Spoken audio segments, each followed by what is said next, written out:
Alors ce soir, on va aborder une question qui vous a peut-être paru un peu bizarre. Doit-on apprendre à être malade ?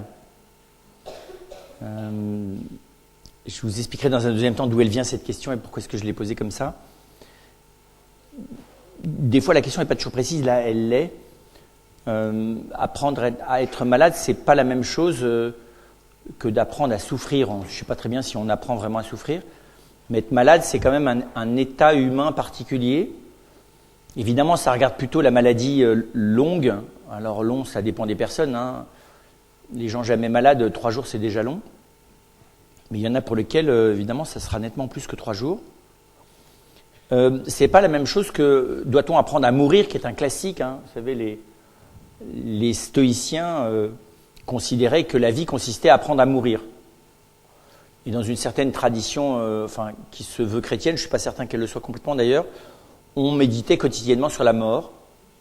Les autres religions, on avait un crâne sur sa table de méditation. Tous les jours, on avait un petit temps de méditation sur la mort. Est-ce qu'on apprend à mourir ? Bonne question, je ne suis pas sûr non plus. Comme c'est une expérience qu'on n'a qu'une fois, c'est difficile vraiment. Alors on l'a chez les autres, mais enfin, c'est quand même, on est assez mis à l'extérieur de la mort d'autrui.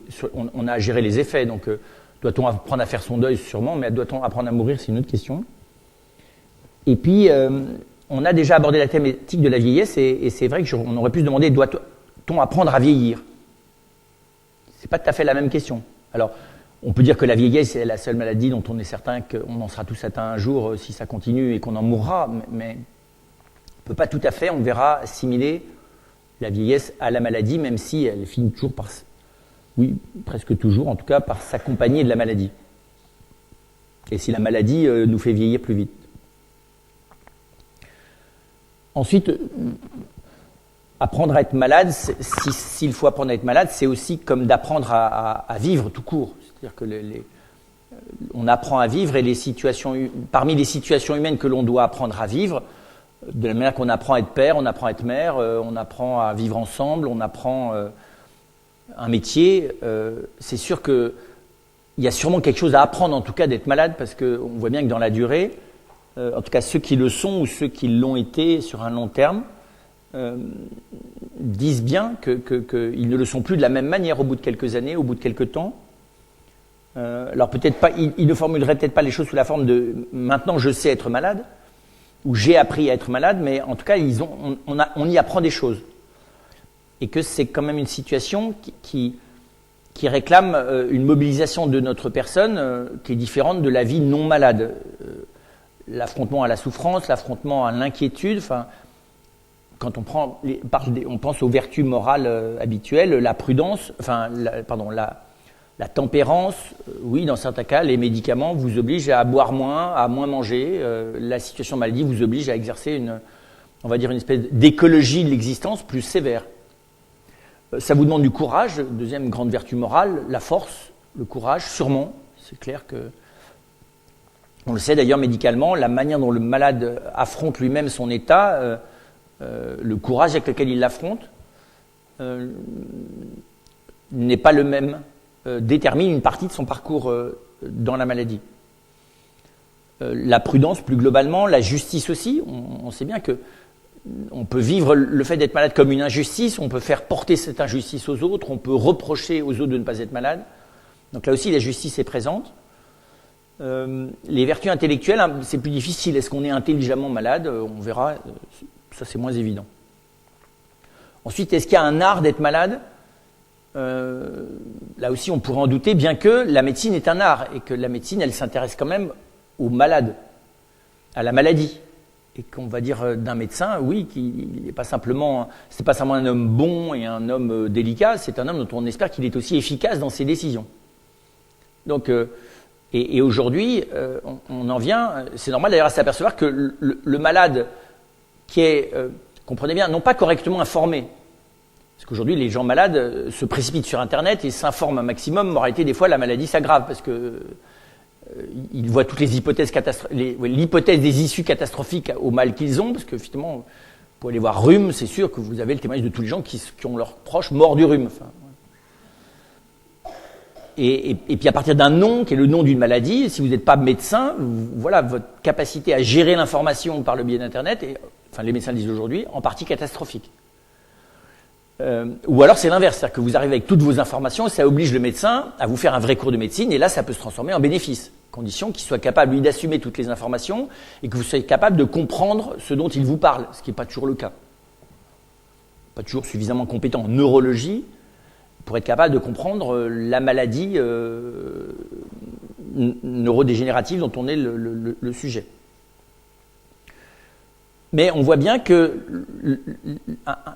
parmi les malades, les patients, certains développent une intelligence de leur état qui leur permet de coopérer à l'action médicale, thérapeutique, et d'autres qui manifestement, qui manifestent une résistance, y compris intellectuelle, ne serait-ce qu'à s'intéresser ou des fois à prendre le temps de comprendre ce qui se passe organiquement chez eux ou psychiquement chez eux. Donc il est clair que la posture d'essayer de comprendre ou de ne pas essayer de comprendre et la manière d'essayer de comprendre n'a pas simplement un effet sur, comprenez bien, la sérénité ou spirituelle ou non de la personne malade, mais a un effet y compris thérapeutique. Il y a des gens d'ailleurs, ils vont mieux parce qu'ils n'ont jamais cherché à comprendre ce qui leur arrivait. Peut-être que si, voilà, et d'autres qui ont très bien cherché à comprendre ce qui leur arrivait, ils ont tellement compris ce qui était en train de leur arriver que ça les a complètement désespérés. Donc là-dessus, il n'y a pas de loi absolue. Faut-il savoir, pas dire, pas dire, comment dire à la personne le type de maladie qu'elle a, le temps que ça va durer, la gravité des choses. Bien aisé celui qui sait d'avance ce qu'il faut faire pour chaque personne et chaque circonstance. Et donc, si j'ai choisi ce titre, c'est parce qu'il existe aujourd'hui ce qu'on appelle de l'éducation thérapeutique. On commence à s'apercevoir que non seulement on peut former le malade à la compréhension de sa maladie, mais on peut aussi former le médecin à l'accompagnement du malade, ce qui est autre chose que d'être médecin. D'accord ? Le médecin, il n'est pas toujours... Il a une compétence... La compétence médicale n'implique pas nécessairement l'accompagnement durable de la complexité de l'existence de la personne qui est malade. Vous voyez ? Parce que quand vous êtes malade, vous n'êtes pas juste malade. Vous êtes perturbé dans l'ensemble de votre existence. Et le médecin, par exemple, qui s'occupe de l'estomac, il n'est pas seulement compétent sur les conséquences psychologiques du désespoir de quelqu'un de malade de l'estomac sur le reste de sa famille. Ce n'est pas son boulot.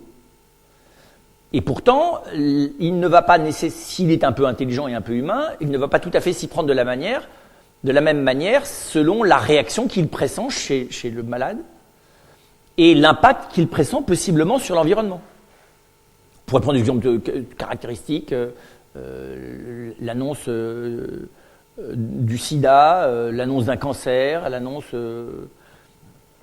d'une maladie avec une issue fatale rapide. Voilà, on sait très bien que ça a une issue, l'annonce d'un handicap chez un enfant à naître. Voilà, on sait que tout ça a un impact, comprenez bien, environnemental au sens humain du terme, extrêmement fort. Et que finalement, ça n'est pas responsable pour un médecin que de ne pas vouloir le savoir. Personne qui s'occupe uniquement... alors on comprend qu'un radiologue, mais même, vous voyez, est-ce que vous laissez les gens avec les résultats du scanner qui vont se précipiter, je vous dis, sur Internet pour essayer de comprendre ce que veut dire chacun des items parfaitement ésotériques qu'il y a sur la feuille? Qu'est-ce qu'on fait? Comment vous accompagnez les gens? Et moi, je compare ça de temps en temps au monde de l'entreprise. Le monde de l'entreprise s'est aperçu que son pouvoir sur l'espace social avait augmenté par le biais de ses produits et de la consommation, par le biais du marketing et de la communication, et par le biais aussi de l'impact sociétal, de l'emploi ou du chômage. Et l'entreprise a pris conscience progressivement de sa responsabilité sociale. D'accord ? Qu'elle n'était pas simplement une espèce d'entité économique qui pouvait dont la vocation n'était que d'être rentable économiquement, mais qu'elle pouvait, selon la manière dont elle gérait l'économie, avoir des conséquences sociales variables. Voilà. Que donc, s'il était bénéfique pour l'entreprise de délocaliser à l'autre bout du monde pour des prix plus bas, peut-être que les conséquences humaines immédiates, y compris les conséquences économiques induites, pouvaient être beaucoup plus catastrophiques que le bénéfice de l'entreprise. Vous voyez, des choses comme ça, par exemple.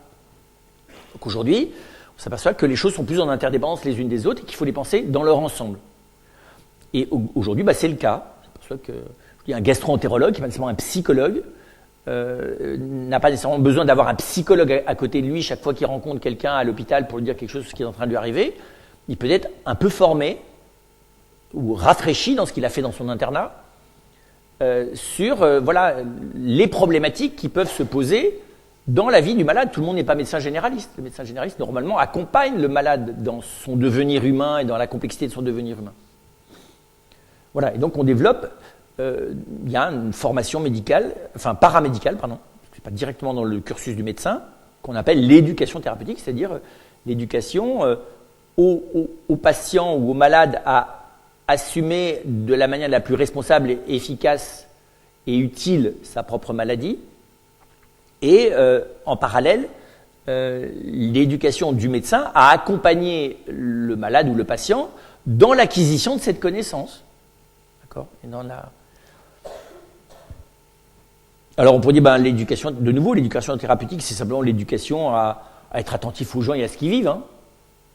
Parce que vous pouvez, je ne sais pas trop quoi, vendre des chaussures, et dans les chaussures, on accueille beaucoup de malheurs humains. Parce que les gens ne viennent pas simplement acheter des chaussures, ils viennent aussi demander des conseils, puis ils vous racontent leur vie à l'occasion de leurs pieds et de leurs chaussures. Des chaussures, ils remontent aux pieds, et des pieds, ils remontent au cœur, et là, ils se mettent à vous raconter leur vie. Parce que c'est un des endroits dans lesquels on ne paye pas pour être écouté.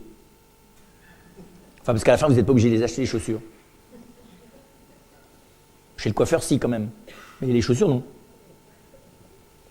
C'est vrai, vous ne pouvez pas discuter pendant des heures la coiffure qu'on va vous faire. Mais vous pouvez discuter les chaussures pendant un certain temps. Puis à la fin, dire que vous n'avez pas tout à fait trouvé ce qui vous convenait.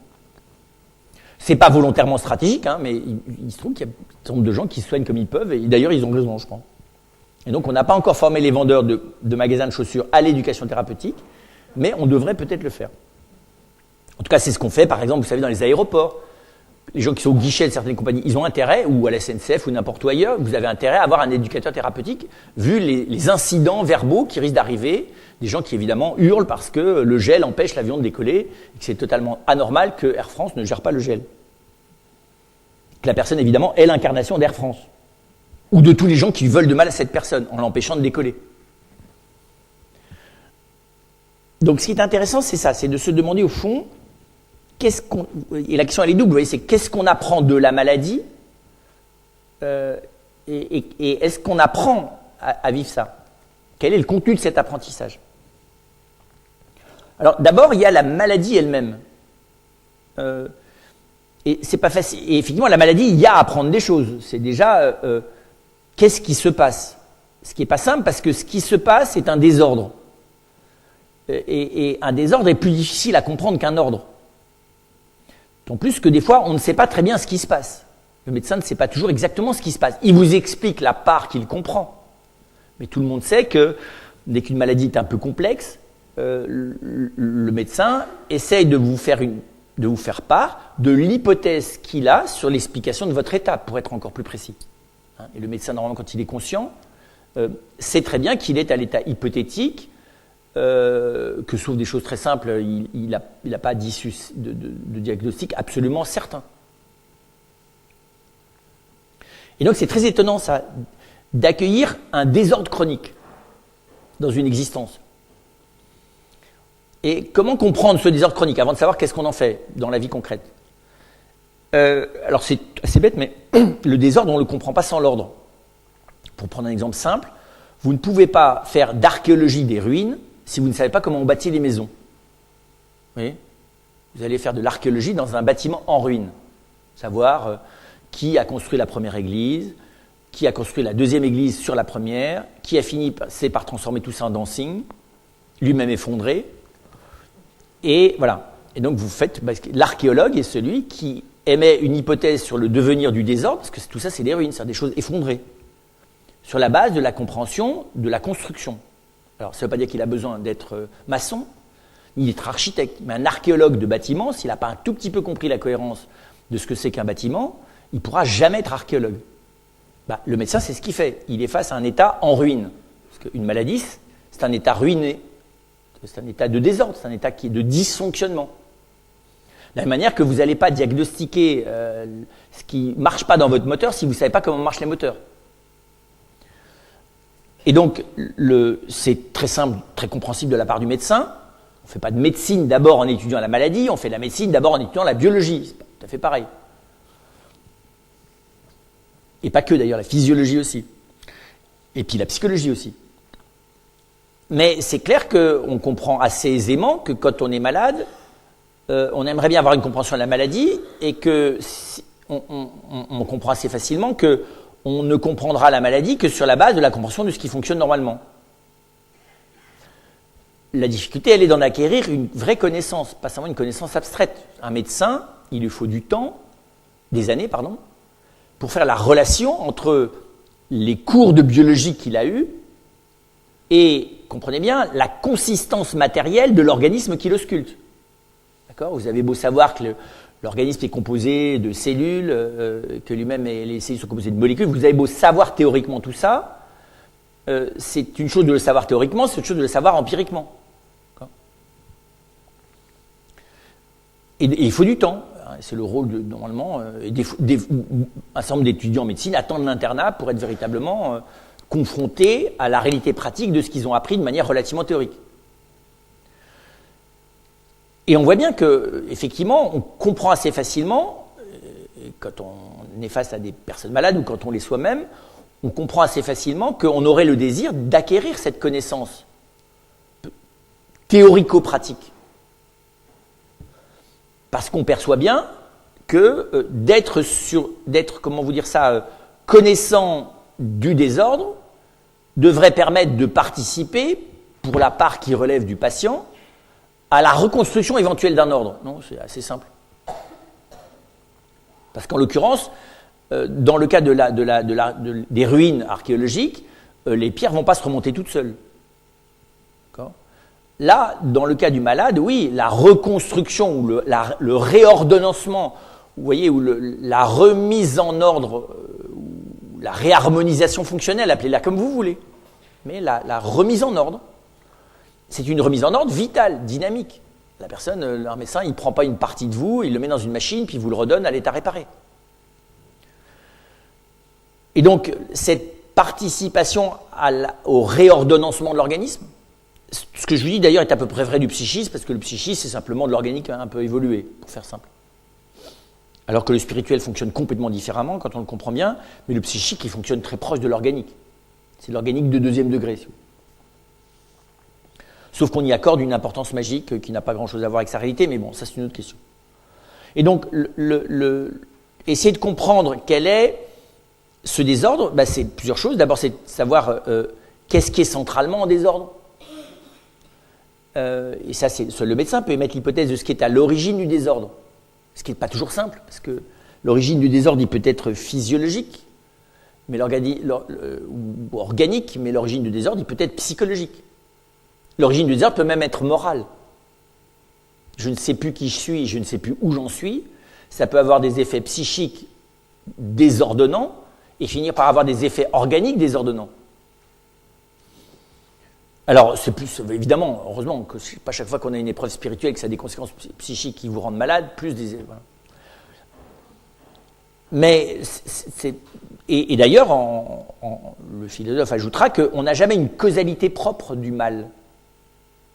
On a ce qu'on appelle des facteurs nécessitants. C'est-à-dire qu'en gros, un désordre, c'est toujours c'est toujours multifactoriel, un désordre. C'est vrai, regardez les ruines. Pourquoi ça s'est effondré ? À cause des matériaux avec lesquels c'était construit, à cause de l'agencement des matériaux avec lesquels c'était construit, à cause du type d'accident météorologique que ça a rencontré, ou à cause de la détérioration de l'environnement qui a fragilisé l'ensemble de l'édifice. Demandez-vous, quand tout d'un coup vous avez une fuite, la fuite, c'est l'eau qui en est la cause ? C'est la conduite qui en est la cause ? C'est le plombier qui en est la cause ? Ou c'est vous qui n'avez pas surveillé tout ça ? C'était multifactoriel. Et vous n'arriverez jamais à savoir la cause propre. Même quand on meurt, on ne sait pas toujours de quoi on meurt. C'est multifactoriel, la mort. Enfin, le processus qui mène à la mort est multifactoriel. Et donc, déjà ça, c'est assez...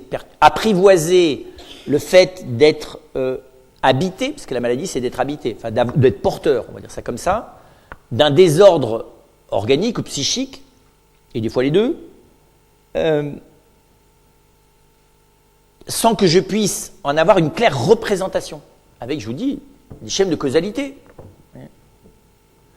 D'autant plus que, Construire une maison, c'est aussi multifactoriel, mais c'est de la construction. Donc on sait quelle est la logique de chacun des éléments. On sait ce que fait le plombier, on sait ce que fait l'électricien, on sait ce que fait l'architecte. Là, on arrive à définir les choses. Bizarrement, dans le négatif, c'est pas le revers du positif. Je n'ai pas le temps de vous expliquer, justifier philosophiquement comment, mais empiriquement, on voit très bien. Et on voit bien que dans cet apprentissage, il y a l'apprentissage du matériau qui est en désordre.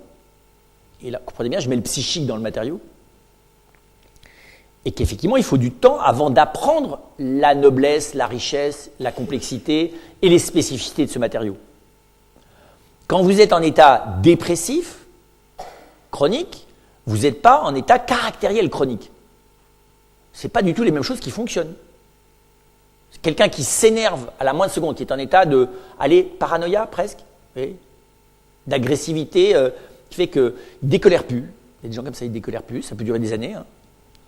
C'est pas tout à fait la même chose, et c'est pas juste l'inverse de ceux qui sont en dépression. Mais je vois bien, je ne vais pas approcher le désordre de la même manière. Le matériau psychique qui est en jeu dans les deux cas n'est pas du tout du même type. Et pourtant, ils sont possiblement connexes. C'est pas la même chose, encore une fois, d'avoir un cancer du foie ou d'avoir un AVC. Bon, un AVC, c'est pas une maladie, c'est un accident. Mais d'avoir un état hémiplégique. C'est pas du tout la même chose. Et donc c'est tout simple, mais en fait il y a déjà un apprivoisement de la matière, du matériau qui me constitue. Et des fois il faut du temps, parce que il arrive souvent, quand les gens sont malades pour la première fois de manière longue, qu'ils ne se sont jamais des fois intéressés à leur corps, à la matière corporelle. À savoir que tout ça, ça fonctionne de manière extraordinairement complexe, extraordinairement riche, extraordinairement bien, extraordinairement fragile à la fois. Donc, je dirais, vous voyez, là, on est dans la dimension presque artistique d'apprivoisement du matériau. Alors, c'est plus simple d'ailleurs pour le matériau organique que pour le matériau, comprenez bien, psychique, quelque chose de plus subtil. C'est quoi l'état émotionnel? Vous y comprenez quelque chose, vous? Vous savez décrire la géographie de votre état émotionnel? Quelle est la dose, vous voyez, dans le menu du jour émotionnel? Quelle est la dose de tristesse, d'agressivité, de jalousie, de régression, de dépression, d'enthousiasme? C'est quoi le dosage là? Et qu'est-ce qui tempère ces dosages? Selon la température du jour, le degré d'hygrométrie et la météo relationnelle. Tout ça n'ayant d'ailleurs pas grand-chose nécessairement à voir avec ma vie profonde. Parce que mon état météorologique change tout le temps. Ma vie intérieure, pas nécessairement tous les jours. Donc il y a cette matière, vous voyez, la matière de la maladie, l'apprentissage de la perception, même si la science médicale me donne des informations, la difficulté c'est de descendre dans une perception concrète. Vous voyez, de la même manière qu'un sculpteur ne va pas apprendre à travailler sur du marbre, on lui a fait un cours sur le minéral. D'accord? Il faut qu'il sculpte dedans, quoi. C'est une chose qu'on vous explique que votre foie va mal, c'est autre chose, comprenez bien, d'arriver à entrer dans la conscience corporelle de l'organicité intérieure de votre ventre et du fait que le foie s'y trouve, voire progressivement de la conscience corporelle de votre foie. Autrement que les moments où il vous fait mal d'ailleurs. Alors je dis ça, c'est pas difficile de signer que là on est plutôt des handicapés mentaux culturellement nous. C'est-à-dire que notre capacité à percevoir qu'on a un corps est assez faible, percevoir sa constitution est encore plus faible, à percevoir sa constitution interne organique quasiment zéro. Sauf quand on a mal. Ça se rééduque, ça. C'est de l'ordre de la vous voyez, c'est un handicap provisoire, c'est une rééducation. Et c'est vrai qu'il faut reconnaître que la maladie, des fois d'ailleurs c'est la maladie de l'autre, parce que ce que je vous dis de soi, on peut le vivre à l'occasion de la maladie de l'autre, si on est suffisamment proche de l'autre pour être capable de percevoir aussi physiquement ce qu'il vit. Parce que quand même, la relation humaine peut être des fois d'une simplicité, d'une intimité toute simple, qui fait que l'autre arrive à me faire percevoir et que du coup, je comprends aussi par analogie, parce que mon foie, là encore, je n'ai pas à attendre qu'il aille mal pour percevoir qu'éventuellement, il pourrait être malade. Alors, vous me direz, bah oui, ça c'est très gentil, ça, mais là, c'est du travail au long cours. Encore faut-il qu'on reste vivant. C'est vrai, c'est pour ça qu'on devrait commencer petit. À l'époque, d'ailleurs, on perçoit beaucoup plus facilement notre corps. C'est avant l'adolescence, parce qu'à un moment donné, là, il y a une espèce de disjonctage généralisé de la perception corporelle, qui des fois d'ailleurs ne donne jamais lieu à du rejonctage, vous savez. Les plombs sautent et vous avez des gens, ils ne retrouvent jamais comment ça s'appelle, le commutateur, quoi. Ça se remet en marche tout seul, mais ils ne savent pas où sont les boutons. Vous en avez, ça dépend, vous avez des parties qui sont toujours à l'ouest, pendant 20 ans de leur vie. Alors que quand ils étaient petits, si. Ça veut dire qu'ils ne perçoivent plus leurs pieds petits, rappelez-vous, les pieds c'était très important. Tant qu'on a appris à marcher, on a beaucoup été attentifs à nos pieds quand ils ont grandi aussi. Puis il y avait des gens, après l'adolescence, ils oublient définitivement leurs pieds. C'est un acte, à mon avis, très grave. Je suis très sérieux. Parce que c'est vrai que je perds le sens du contact corporel avec le sol. C'est mal parti pour le réalisme de l'intelligence et de la vie spirituelle. La deuxième chose, évidemment, c'est la gravité du désordre, le degré d'avancement du désordre. Et évidemment, c'est la deuxième étape, c'est d'essayer de percevoir le degré du désordre, l'amplitude du désordre, sa gravité, son amplitude, ce qui n'est pas toujours la même chose. Quand vous êtes dépressif, bizarrement, c'est toute votre émotionnalité qui est dépressive. Et ça peut être vaste sans être grave. Vous voyez, vous n'êtes pas obligé d'être en dépression hyper profonde pour être dépressif. Quand vous êtes dépressif, l'ensemble de vos émotions prennent une espèce de teinte. C'est très difficile que vous dites « Non mais je suis dépressif, mais par moments j'éclate de rire ». Ça non. Vous n'êtes pas dépressif, vous traversez par moments des états dépressifs, ce qui n'est pas tout à fait pareil. C'est la même chose, quelqu'un qui est en état d'irritation caractérielle permanente, il n'y a jamais à quel moment il est parfaitement zen, sauf à prendre des médicaments lourds ou des substances, mais normalement non, c'est en permanence. L'exaspérabilité de la personne, comme sa susceptibilité, qui est un état émotif, si elle est très très élevée, elle est permanente, quasi permanente. Donc il y a, voilà, et donc réussir à apprendre, et donc je pense que là il y a une coopération entre le médecin et la personne malade, et d'ailleurs les personnes saines aussi qui s'intéressent et qui aident la personne à percevoir les choses en dialoguant, parce que c'est très étonnant comme souvent là-dessus le dialogue aide à mieux comprendre. C'est pas nécessairement dans une espèce d'examen ou d'expérience uniquement par méditation, comprenez bien, corporo-centré, que je vais essayer de dire les choses. C'est des fois en parlant avec l'autre. C'est très marrant de discuter avec les gens, de s'apercevoir qu'il y en a, ils ne savent pas du tout où est le foie. Ou la rate, ou le cœur, même c'est marrant d'ailleurs des fois de voir où est-ce que les gens mettent le cœur.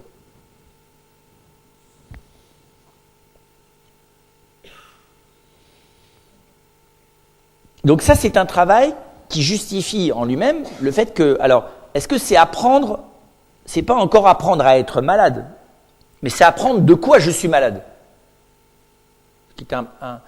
Alors, comprenez bien, c'est pas nécessairement un préalable, parce que, vous voyez, c'est deux choses que je distingue, mais je ne peux pas les séparer ni les rendre successives. Je ne vais pas d'abord apprendre de quoi je suis malade, donc des fois la science, c'est pas très bien, parce qu'une maladie orpheline, elle va me dire, oui, dans 10 ans, on saura vous dire, bon, je ne vais pas attendre 10 ans pour commencer à apprendre à faire dans ma personne avec cette situation.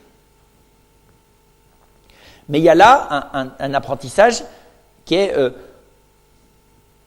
alors on va dire, de quoi mon organisme ou mon psychisme souffre-t-il? Non, parce que je peux être malade sans souffrir. La souffrance, c'est de l'ordre du perceptif. Le désordre, il n'est pas nécessairement perceptif.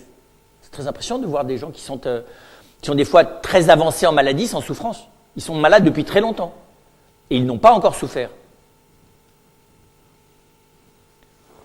Et donc, il me semble que là, il y a quelque chose de fondamental qui est au fond d'apprendre à vivre, d'apprendre à percevoir la géographie du désordre, l'amplitude du désordre, et évidemment, simultanément, la relativité du désordre. Parce que comme je ne comprends ce désordre qu'à l'occasion de la compréhension un petit peu de ce qu'est mon organisme, ça me permet évidemment empiriquement, de manière à la fois cognitive mais empirique, de relativiser la maladie. Vous voyez, c'est pas savoir que c'est pas parce qu'une part de moi va mal que je suis malade. Tout mon organisme n'est pas malade. D'accord ? Vous pouvez avoir un cancer du foie, vos yeux vont bien. Et on meurt, il y a toute une partie de nous qui meurt en bonne santé. Enfin, c'est clair. Ce que je veux dire, c'est qu'à un moment donné, l'organisme est privé de vie, mais il l'est privé par certains, alors que d'autres étaient en pleine forme. Partie de l'organisme. C'est un peu différent pour le psychisme d'ailleurs. Bizarrement, la contagion de l'état émotif est beaucoup plus rapide que la contagion de l'état physique. D'accord ? Pas parce que vous êtes durablement handicapé de la jambe droite qui va mal, qui se nécrose, que nécessairement, je vous dis, votre système digestif va pas bien. Alors que psychiquement, c'est rare que le dysfonctionnement émotionnel n'est pas, vous voyez, une espèce de répercussion globale, beaucoup plus rapide. Mais c'est pas parce que la répercussion globale est plus rapide qu'elle est plus profonde. C'est très frappant, vous savez, les gens, ils ont un petit coup de déprime, alors tout d'un coup, c'est la fin du monde. Et vous voyez bien que, en fait, la bonne santé psychique est pas loin. Il suffit juste d'une occasion, vous savez, on voit ça chez les enfants. Alors, chez les adultes, le problème, c'est qu'ils se prennent beaucoup plus au sérieux. Mais vous avez des enfants, c'est la fin du monde, ils pleurent tout ce que vous voudrez, leur maman est partie pour la soirée, voilà. Et puis, il suffit que vous les distrayez 10 minutes avec n'importe quoi. Tout d'un coup, la distraction fait qu'ils oublient complètement d'être tristes. Puis vous savez, après ça va revenir que leur maman est pas là. Et là, ils repartent dans le malheur absolu. La difficulté, c'est que l'adulte, lui, il veut pas oublier. Donc évidemment, le malheur est absolu. Vous pouvez toujours vous accrocher pour essayer de le distraire. Ça va l'énerver encore plus et il va encore plus s'enfoncer pour vous montrer qu'il a raison. Parce que les adultes ont toujours raison d'aller mal. Les enfants ont toujours un doute sur le fait qu'ils ont raison d'aller mal. C'est-à-dire, des fois, d'ailleurs, ils l'ignorent, gravement d'ailleurs. Ils peuvent même ne pas dire leur souffrance parce qu'ils vous voyez, l'enfant a l'habitude de vivre d'autres choses que d'eux-mêmes. L'adulte, parce qu'il a commencé à décréter que de toute façon il vivait par lui-même, gère évidemment son propre malheur, ce qui ne fait que l'accroître. Donc ça, c'est la première dimension. Il me semble où là, il y a un espèce d'apprentissage du matériau corporel et psychique. Et sur le fond de cet apprentissage de ce matériau-là, qui se fait à l'occasion de la maladie, l'apprentissage d'une juste perception, pour autant que c'est possible, d'une juste perception de l'état de désordre, du degré, du type, des caractéristiques et des limites du désordre. On a énormément fait quand on a fait ça. Pourquoi ? Parce que, j'allais dire déjà, on va mieux. Parce que le risque de la maladie non connue, c'est qu'ou bien je la minimise, et c'est dangereux, ou bien je l'augmente et je m'identifie au désordre. Ce qui souvent d'ailleurs ne fait que l'augmenter. Donc se positionner par rapport au désordre organique, au désordre psychique, ça présuppose que j'en ai une connaissance la plus juste possible. En se souvenant que cette connaissance, elle est partielle, dans certains cas elle est hypothétique, et elle n'est pas toujours très projective. C'est-à-dire que l'évolution du désordre, je ne le connais pas. Quand vous voyez une maison en train de s'effondrer, vous pouvez prédire que dans 50 ans, vu la vitesse des choses, elle sera par terre. Mais est-ce que dans les 6 mois qui viennent, c'est d'abord la toiture qui va lâcher, d'abord le mur de droite ou d'abord les fondations ? Vous n'en êtes pas certain. Vous voyez ? Donc il y a aussi une non-prévisibilité du négatif. Et c'est évidemment plus intéressant, enfin plus facile et plus prévisible de savoir à quel rythme on va construire une maison, même s'il y a des aléas. C'est bien, les échéances des artisans qu'on vous donne dans le devis ne sont pas les mêmes que ceux de la réalisation de la maison, tout le monde sait ça. Mais malgré tout, à peu de choses près, chez des gens vraiment efficaces, on peut le prévoir, sauf accident. Là, il ne s'agit que d'accident. Le désordre, il est accidentel. Il n'a jamais... Et quand on va vous dire « il est implacable », ça ne veut pas dire qu'il est parfaitement rationalisable dans sa chronologie. On l'a vu terriblement d'ailleurs au moment d'Ebola, la vitesse des symptômes, les types des symptômes, est très variable selon les individus, terriblement variable selon les individus.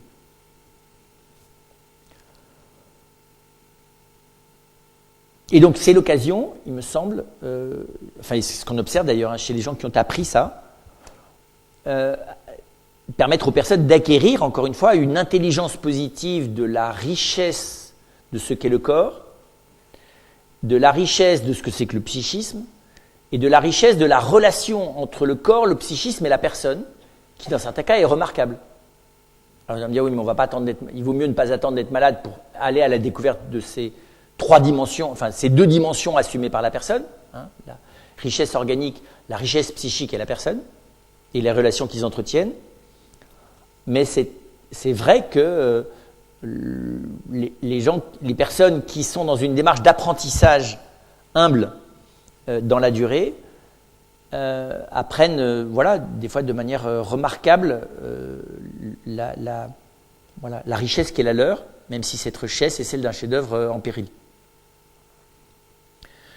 En même temps que ce parcours, qui vous voyez bien est un parcours, alors on va dire à la fois de compréhension, de connaissance, mais aussi de positionnement. Je ne vais pas me nourrir de la même manière. Pas simplement parce que je vais éviter ce qui est mauvais pour mon organisme. Mais la compréhension positive de mon organisme et de mon psychisme va m'amener à entrer, comment dire ça, dans une démarche pas de contribution à la construction, à la conservation, pour être très précis, à la conservation et au développement de l'organisme ou du psychisme. Donc vous voyez, il y a une espèce de démarche de coopération au mécanisme vital. Alors, ce n'est pas vraiment un artiste. Un artiste, il imprime son idée dans un matériau. Et l'artiste, il est vraiment maître du matériau. Et c'est ce qu'il veut en faire qui prime sur le matériau. Il respecte le matériau, mais il essaye de le plier jusqu'à l'extrême de ce qu'il pense pouvoir en faire. Vous voyez la différence? Ce qu'on fait un peu dans le sport d'ailleurs. Là, c'est tout à fait différent. Il ne s'agit pas de le pousser à ses limites, au sens de décider ce que je veux en faire. Il s'agit au contraire d'entrer dans sa cohérence et de coopérer. C'est presque la démarche inverse. Quelqu'un qui pousse jusqu'au bout les limites de l'utilisation de son corps dans le sport ou dans l'art, je pense à la chorégraphie par exemple, est dans une démarche tout à fait différente et dans certains cas avec une posture totalement inverse de celui qui essaye de se mettre le plus possible au service de l'autoconservation et du développement maximal de sa santé physique ou psychique. Vous voyez la différence? Donc il n'y a pas simplement une compréhension, il y a aussi une manière d'agir. Alors, allez dire qu'on devient l'artisan de sa santé, oui, le philosophe dira oui, métaphoriquement. Disons plutôt qu'on devient l'artisan d'une coopération intelligente au développement de la santé, comme le médecin. Donc en soi, on rentre dans un certain, comprenez bien, art thérapeutique, alors qui est partiel, qui n'est pas celui du médecin, puisqu'il est qu'à l'occasion de mon organisme et de ma maladie. Mais c'est vrai, et vous trouvez dans certains cas, c'est très étonnant, des malades qui ont une connaissance médicale de leur maladie beaucoup plus poussée que les médecins. Et que vous ne trouvez aucun médecin qui soit à la hauteur de la connaissance, de la compétence de la personne. Moi, je connais quelqu'un qui est comme ça avec une problématique de rein, donc de dialyse depuis 40 ans, et il n'y a pas un seul médecin vivant qui soit à la hauteur de la connaissance que cette personne a acquise d'elle-même. Les médecins sont plutôt je ne parle pas des jeunes médecins qui, eux, sont complètement à l'ouest, mais vous voyez, c'est normal, vous vivez 24 heures sur 24 à coopérer avec l'autoconservation et le développement de votre organisme, vous comprenez bien que vous en acquérez une connaissance singulière à côté duquel, voilà, sauf quelqu'un qui vous aurait suivi au même rythme, est nécessairement un peu en retard. Pas nécessairement quant au remède potentiel, mais quant à la compréhension empirique. C'est très impressionnant de dire ça. Et d'ailleurs, c'est ce qu'on aperçoit. Les bons médecins sont ceux qui se mettent à l'école du patient, du malade. Parce qu'un malade de longue durée, le prêtre d'ailleurs qu'il soit de longue durée de survivant, c'est bon signe pour lui. Et c'est très étonnant de voir dans certains cas le patient mieux savoir et devoir se battre contre le médecin pour ne pas mourir au rythme auquel le médecin inconsciemment est en train de le programmer. Je suis très sérieux. La personne dont je vous parle, elle a sauvé 40 fois, 50 fois, 100 fois sa vie. Contre l'avis médical. En ayant, au bout d'un certain nombre d'années, toujours raison. C'est impressionnant. Et là, vous vous dites, oui, c'est impressionnant. Alors évidemment, c'est toujours un peu déformant parce que c'est à l'occasion de la maladie. Donc, vous voyez, ça ne veut pas dire que toutes les dimensions de l'organisme et du psychisme sont connues. Mais c'est la même chose sur le plan psychique, ce que Boris Cyrulnik appelle la résilience.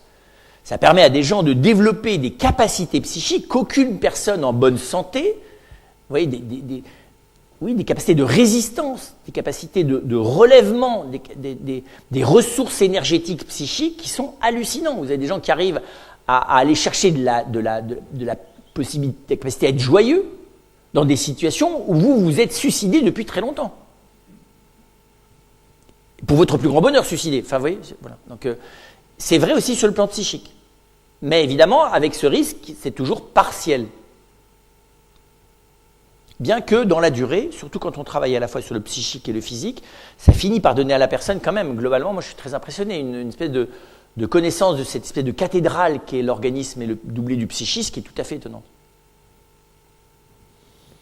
Et c'est vrai que je pense que quand on est face à des personnes comme ça, on a tout à apprendre d'eux. Enfin, vous voyez, on a, surtout quand on est, comprenez bien, des abrutis et des innocents du corps, enfin les deux, vous voyez, c'est qu'en gros, parce que ça, on va bien, on n'est pas jamais rentré dans cet apprentissage-là, qui est très étonnant.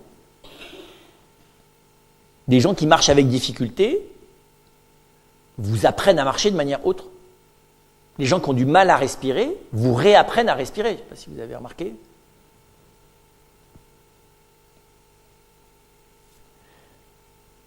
et peut-être de manière plus large d'ailleurs, ceux qui parviennent à continuer à vivre d'une manière authentiquement humaine dans les conditions psychiques et physiques qui sont les leurs, des fois nous apprennent psychiquement ou physiquement à vivre. Enfin, contribuent à nous aider. Mais ensuite, évidemment, il y a un autre niveau, qui est comment je situe ma personne face au fait que je suis malade, qui est autre chose. La vie ne peut pas se réduire, dans certains cas c'est le cas, et c'est d'ailleurs à la fois beau et triste, la vie ne peut pas se réduire à s'organiser autour de la maladie. Vous avez des personnes qui s'organisent autour de leur santé. Alors, vous avez des gens chez qui c'est compulsif, maladie ou hypochondriaque, si vous voulez, mais vous avez des personnes chez qui, de manière touchante et délibérée, tout tourne autour de l'organique et du psychique. Leur personne ne se positionne pas autrement que pour essayer en permanence de s'en sortir le mieux possible. Et c'est déjà admirable. Mais c'est autre chose que de se positionner par rapport au fait qu'on est malade. Là, il n'y a pas de positionnement, parce qu'il n'y a pas eu de distanciation. D'accord ? C'est très étonnant d'ailleurs, vous êtes face à des personnes, inconsciemment, ils savent qu'ils ne sont pas leur maladie. Et ils savent que l'existence ne se réduit pas à lui, mais des fois par peur, des fois par choix, des fois par manque de soutien, qui vont choisir, encore une fois, vous voyez, mais vous avez des gens, entre guillemets, en bonne santé, qui ne vivent qu'autour de leur santé. Hein. Des gens qui ont 70 ans, ou 80 ans, ou 90 ans, et qui ne vivent qu'autour de leur santé. Psychique et physique, et où l'essentiel de leur existence, et tout le reste, y compris les personnes, sont parfaitement satellisés autour de l'autoconservation de leur psychisme, de leur organisme, et de son développement autocentré. Qui a des côtés d'ailleurs édifiants, si vous voulez, c'est des héros de la survie. Enfin, vous voyez, je ne vais pas comment dire ça, non mais c'est vrai. C'est des gens qui ont des capacités. C'est pas toujours des héros de l'altérité, mais bon. Et donc j'en viens à la question de savoir qu'effectivement, la personne ne peut pas se réduire dans sa manière d'agir. Autrement dit, l'autoconservation et le développement de son organisme et de son psychisme ne peuvent en aucun cas constituer une finalité humaine, enfin une finalité authentiquement humaine. Ça ne veut pas dire que je rate complètement la finalité humaine, parce que malgré tout, je prends soin de quelqu'un. C'est déjà beaucoup, parce que même si c'est moi-même, c'est déjà pas mal. Mais des fois, je ne prends pas tout à fait soin de quelqu'un. Je prends soin de quelque chose, qui est mon organico-psychique. Parce que si je m'apercevais que tout d'un coup, je prends soin de moi, peut-être que je m'apercevrais que finalement, ça ne le fait pas de juste m'occuper de l'organique et du psychique. Et donc, c'est intéressant de voir que il y a un autre apprentissage qui est d'un autre type, qui lui, vous voyez, n'est pas par analogie avec l'art, hein, et j'allais dire sur lequel le médecin comme médecin ne m'apporte rien, il peut m'apporter comme personne, mais pas comme médecin. C'est pas ça que je lui demande en tout cas. S'il est sage et bon et prudent et profondément humain, c'est autre chose. Il n'y a pas de corrélation. On ne peut pas être humainement catastrophique, méchant, agressif, vous voyez, et détester tout le monde et être un bon médecin. Mais on peut être un bon médecin sans avoir nécessairement un sens profond de la personne humaine. Vous ne serez jamais génial comme médecin, mais vous serez bon. Parce que vous avez peut être un bon chirurgien et pas être un passionné de la personne humaine. Et donc, ce positionnement par rapport à la maladie, qu'est-ce que ça veut dire ? C'est au fond, alors c'est une question qui est plus large, hein, c'est comment se positionner par rapport à une situation existentielle, critique, durable. Une situation existentielle durable, c'est-à-dire quelque chose qui, comme désordre, ne va pas disparaître. C'est-à-dire une situation qui vous, comment vous dire ça, qui vous empêche en partie d'être vous-même. Il faut être clair. Oui, comme il y a une part d'atteinte, la maladie chronique, c'est une part d'atteinte au bien-être de la personne. Et on le sait, la vieillesse, à partir d'un certain seuil, devient comme une maladie. Parce que l'état d'usure de l'organisme le transforme en un organisme quasi malade. Parce qu'à un moment donné, usé ou malade, c'est presque pareil. Parce que le dysfonctionnement est le même. Mais le dysfonctionnement par usure est un dysfonctionnement peut-être plus sourd, plus lent, moins marquant qu'une accélération de ce... Voilà. Et donc là, et cette situation durable, elle est critique. Ça veut dire qu'au fond, comprenez bien, comme telle, je peux l'apprivoiser mais pas m'y habituer. Je peux l'apprivoiser. C'est-à-dire que on voit bien, le malade de longue durée sait qu'il ne guérira pas. ou que dans ce cas, il guérira, mais très très très lentement. Et donc, ça s'apprivoise comme réalité. Par contre, je ne peux pas m'habituer. Parce que on ne s'habitue pas du mal. On s'habitue de la situation, mais pas du fait qu'elle est un mal. Tout simplement parce que, alors, je peux m'y résigner, mais s'y résigner, c'est une forme de mal. Si je suis humain, m'y habituer, c'est m'abîmer. Vous voyez ? M'habituer, c'est me résigner, et me résigner, c'est au fond laisser la maladie m'entamer plus encore dans mon bien-être. Et donc c'est ce qui est fatigant d'ailleurs dans la maladie, sur le plan personnel. Hein, c'est pas seulement physiquement ou psychiquement fatigant, c'est exigeant, c'est un combat permanent. Vous voyez, je ne peux pas. On le voit bien d'ailleurs, c'est comme quand on accompagne quelqu'un de durablement malade ou de durablement vieux. On voit bien, on ne s'habitue pas. À moins de ranger les gens dans les maisons de retraite, vous les rangez. Mais si vous êtes honnête, ou vous vous résignez et vous atteignez d'ailleurs aussi bien votre bien-être que des fois au bien-être relationnel, vous pouvez apprivoiser ça, mais pas vous habituer. C'est ce qui est pas agréable, on va dire. Qu'on aime bien. Finalement, on aime bien être vieux très tôt dans la tête pour pouvoir jouir le plus possible du reste. Parce que c'est vrai, s'habituer, c'est déjà être vieux. Hein. Et l'humain est une réalité qui est structurellement pas faite pour s'habituer à quoi que ce soit, il faut le savoir.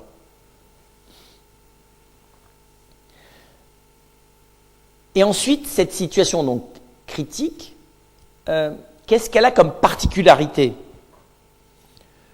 D'abord, elle entrave la projection vers du mieux-être. Parce qu'il y a toute une partie où il n'y aura pas de mieux-être. On voit bien l'analogie avec le vieillissement.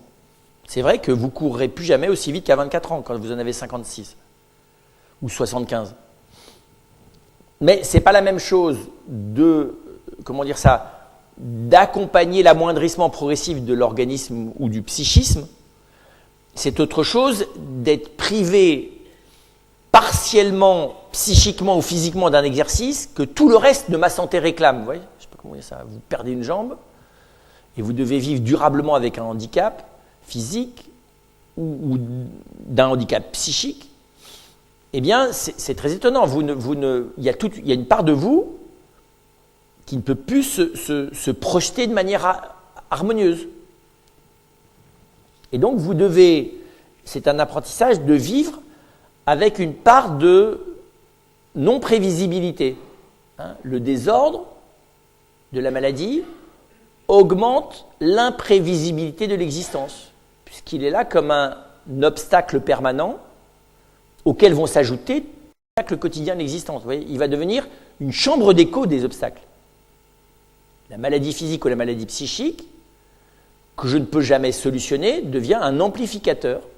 Alors vous allez me dire, oui, mais ça m'oblige aussi précisément à ne pas me laisser terrasser par la maladie. C'est vrai, mais même si la maladie m'apprend à me positionner, on va le voir avec plus de profondeur, il n'en reste pas moins que sur le plan sensible, physique ou sur le plan psychique, c'est un amplificateur.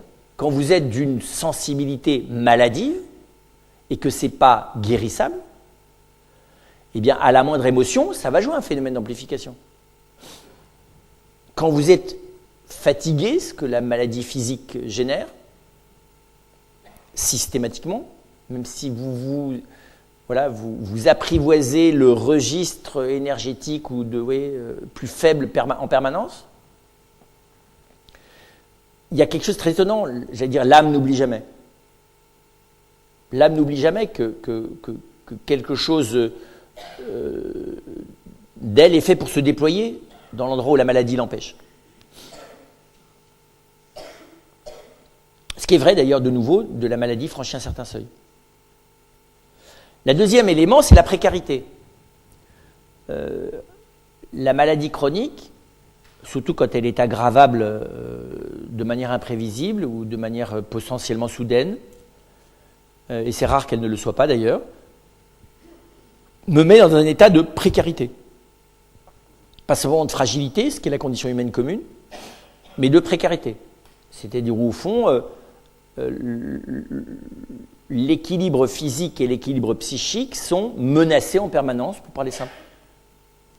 C'est pas facile de vivre dans la menace permanente. Plus ou moins aiguë, plus ou moins forte, des fois cyclique.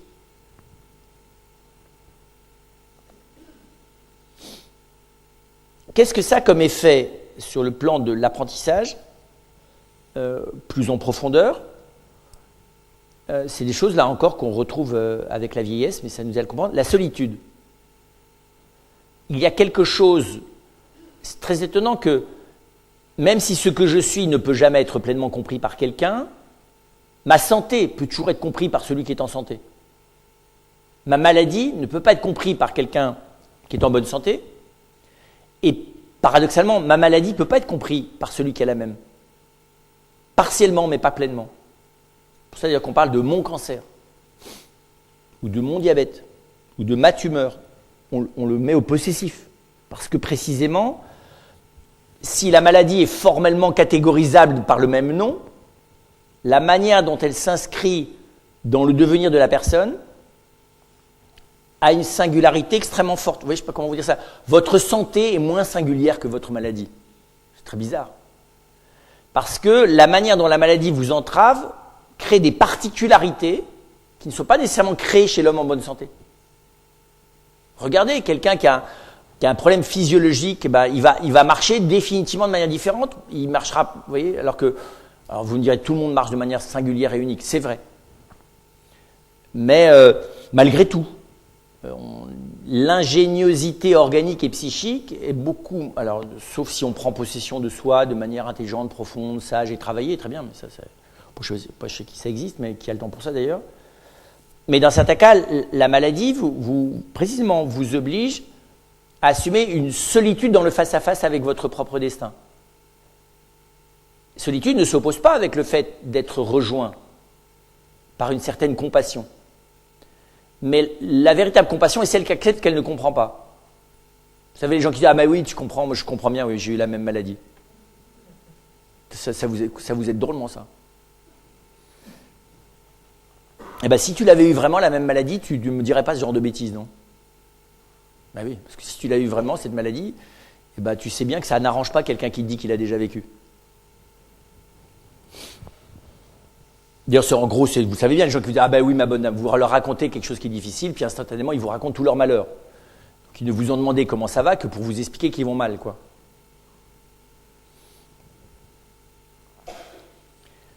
La deuxième, donc la solitude. Et là-dessus, on voit bien, c'est intéressant parce que c'est un apprentissage d'une solitude qui est comme une ligne de crête. En quoi est-ce que cette solitude est positive? Parce qu'elle m'appelle à une prise en charge de ma personne avec un réalisme que je n'aurais peut-être jamais eu. Et comment en même temps, cette solitude risque de me faire basculer dans l'isolement, qui fait que le sentiment de la singularité de ma maladie risque de me transformer, vous voyez, de manière un peu, vous comprenez bien, un peu paranoïde, dans le fait de m'identifier à cette situation critique singulière et à croire que je ne suis plus que ça. Or, c'est pas parce que la maladie m'isole, mais comme je ne suis pas tout entier malade, il y a toute une partie de moi qui n'a pas de raison de s'enfermer dans l'isolement. Personne ne me comprendra jamais. Mais on n'a pas besoin nécessairement de comprendre tout le détail de ta maladie pour te comprendre. Mais oui, mais moi j'aimerais précisément, pour ressentir que je suis compris, qu'on comprenne vraiment ma maladie. Au sens strict, personne ne peut vraiment la comprendre. Moins encore que ta santé.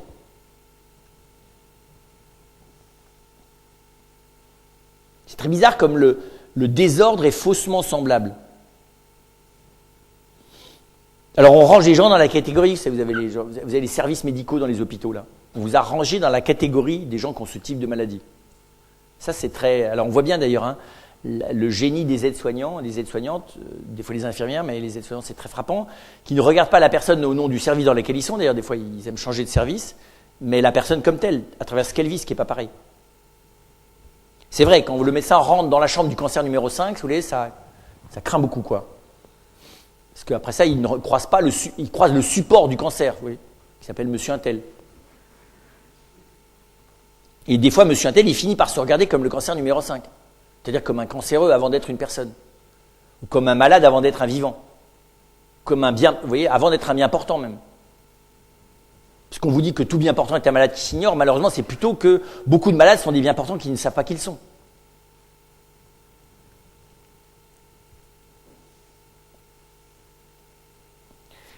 Donc la solitude. Le deuxième élément qui est caractéristique de la maladie, c'est l'impuissance. Vous voyez, dans la maladie chronique, il y a un endroit où je ne peux rien faire. Je dois supporter la présence intime, permanente du désordre. Donc ça mène à la solitude et l'impuissance, qui est une autre épreuve d'existence. C'est pas facile de vivre avec quelque chose que je ne peux pas modifier, mais dont je peux simplement éviter l'aggravation. C'est pas cool du point de vue de l'espérance, de la mobilisation de soi. Peut-être juste, vous voyez, de se mobiliser positivement sur le fait que je ne vais faire rien d'autre que d'éviter le pire, d'éviter pire, c'est pas très vendable comme mobilisation de la personne. Par contre, c'est très étonnant ce que ça génère, d'accepter la part d'impuissance. Parce que ça me permet précisément de, dans certains cas, et on le voit chez les malades, de revisiter les endroits où je peux. Et c'est très étonnant, vous avez des gens qui tout d'un coup se mettent à faire beaucoup de choses pour d'autres dans la maladie durable parce qu'ils se sont aperçus de la chance qu'ils ont de pouvoir faire des choses là où ils peuvent les faire. Parce qu'ils ont précisément vécu de manière très lucide l'endroit où ils ne peuvent plus rien. C'est vrai d'ailleurs de la personne qui accompagne le malade. Hein, parce que vous avez compris que là, dans la durée de l'accompagnement, d'une certaine manière, l'accompagnant participe à toute cette vie du malade. C'est très étonnant ça. Il ne devient pas malade, mais c'est pas facile de choisir d'accompagner. Enfin, me dire des fois, si, il faut choisir. Enfin, c'est toujours objet d'un choix. Je peux le supporter, me résigner, mais c'est pas un choix. Mais choisir d'accompagner quelqu'un de malade dans la durée, quand c'est un conjoint, quand c'est un enfant, quand c'est des parents, a fortiori quand c'est par choix professionnel, hein, enfin par vocation, parce que ces choses-là font quand même une vocation. Et c'est très étonnant la participation à ce que vit l'autre. Et puis alors plus profondément, ce qui est le plus mordant, enfin sur le plan du rapport à soi, hein, de la maladie, c'est l'indignité. Appelez ça l'humiliation, la honte, l'indignité, la culpabilité, ce que vous voudrez, l'indignité. C'est-à-dire que je suis pas simplement amoindri dans la perception de moi-même, mais je fais l'expérience d'un amoindrissement de ma personne. Alors dire oui, mais métaphysiquement, je suis toujours moi-même. C'est sûr, d'ailleurs, même mort, je serai toujours moi-même. Mais c'est pas rien de faire l'expérience, comment vous dire ça, d'être, le mot indignifié, ça n'existe pas, vous voyez, mais d'être, d'une certaine manière, abîmé dans ma dignité.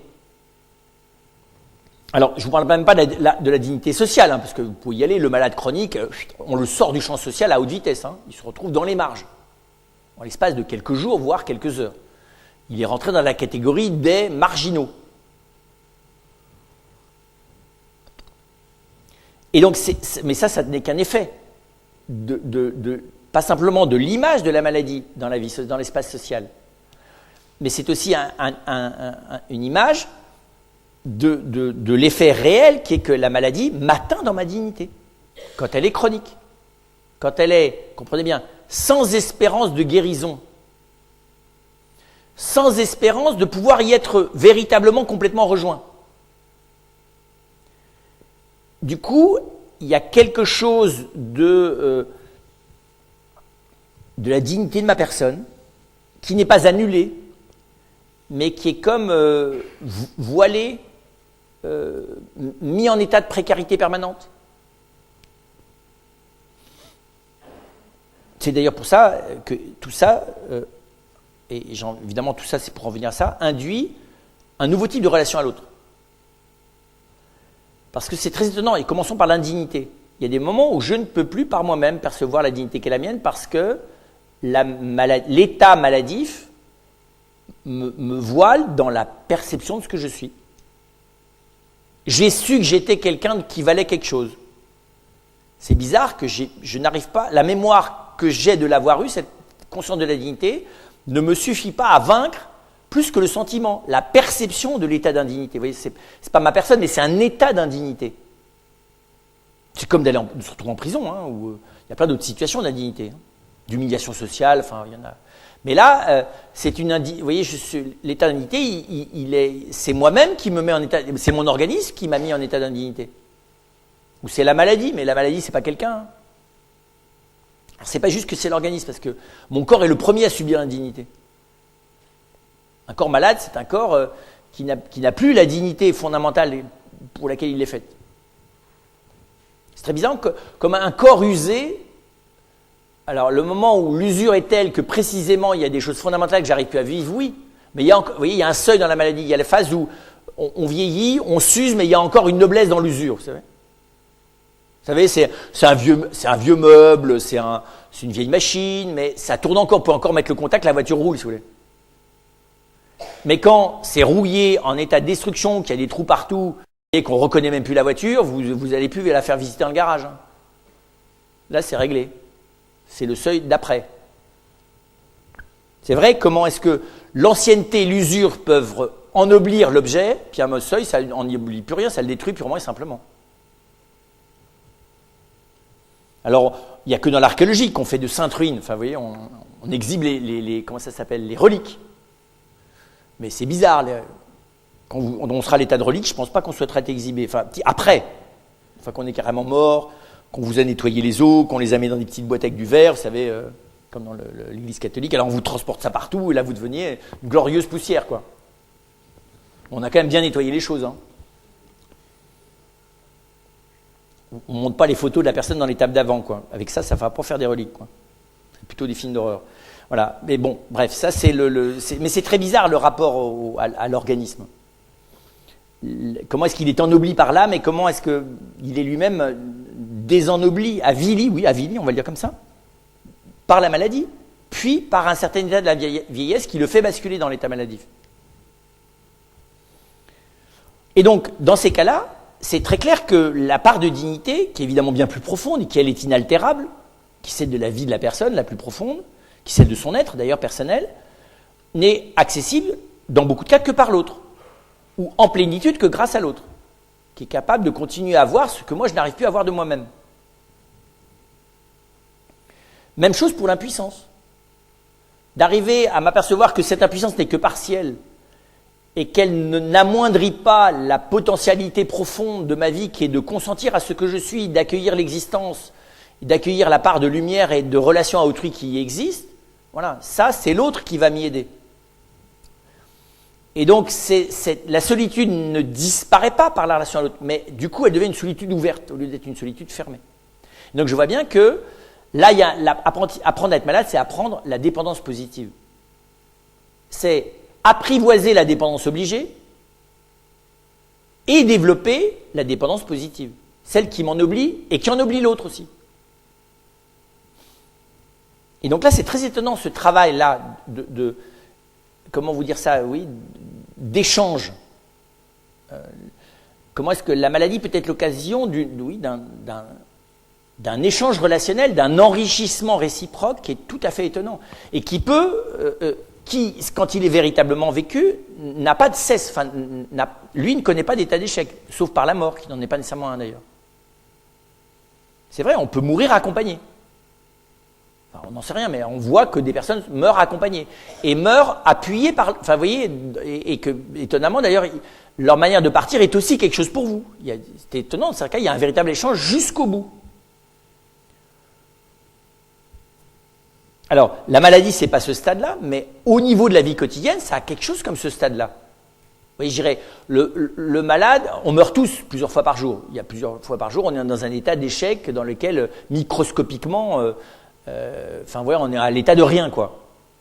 Le malade chronique, il meurt beaucoup plus souvent, il est beaucoup plus réduit à l'état de rien, ou dans la perception, ou dans l'effectivité, comme le grand vieillard. Alors, qu'est-ce qui me sauve de l'état de rien ? C'est l'autre. Enfin, de ne pas m'identifier à la part où je suis pas grand-chose.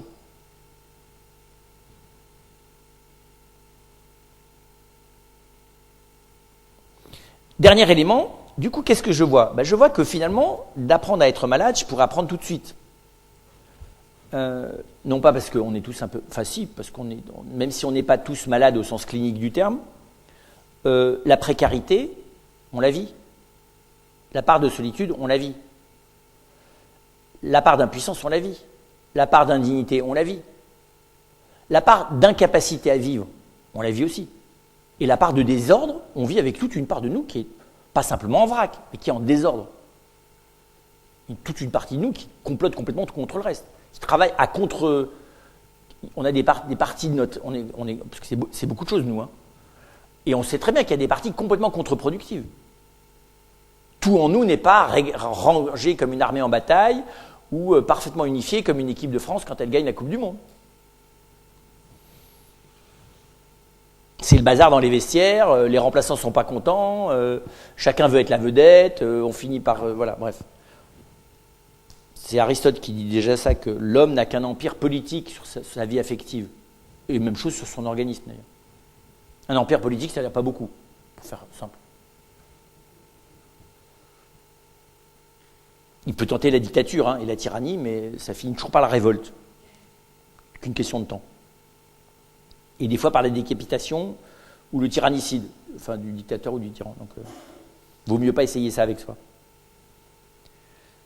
Et donc c'est intéressant de voir que finalement c'est la condition fondamentale de l'homme qui est par là révélée. C'est ça qui m'intéresse.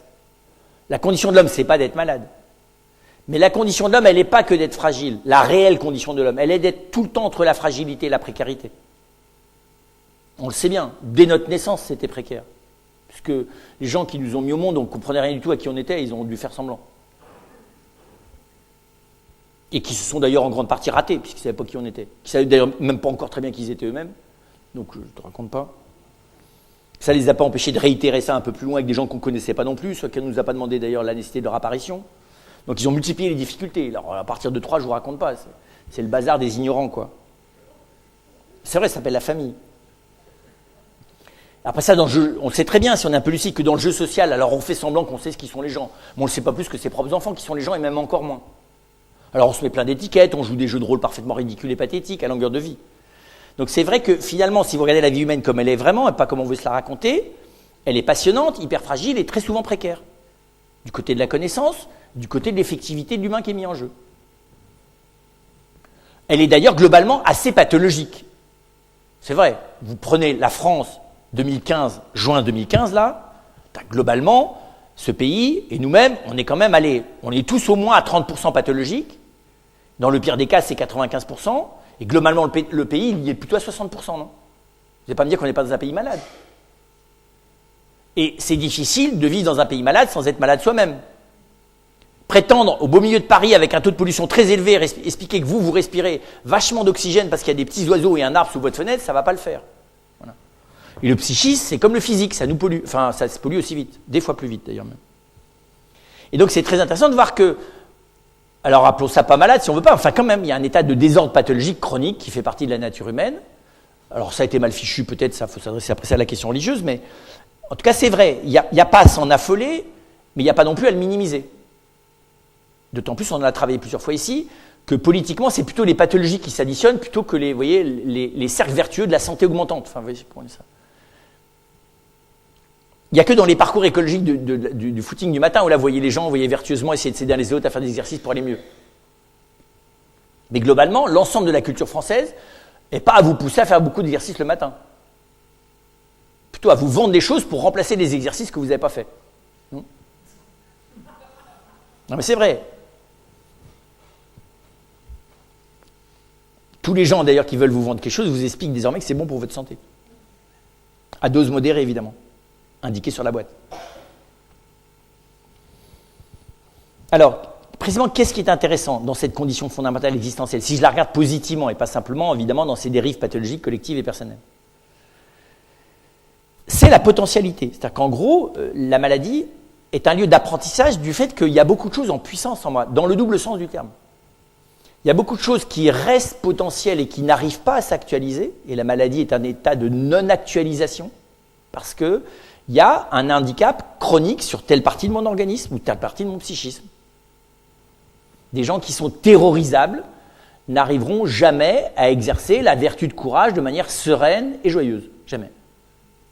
Ils seront peut-être héroïques, mais sûrement pas de manière joyeuse et légère. Parce qu'ils sont beaucoup plus terrorisables que les gens qui ont le vertige, prenez plus simple. Quand même terrible.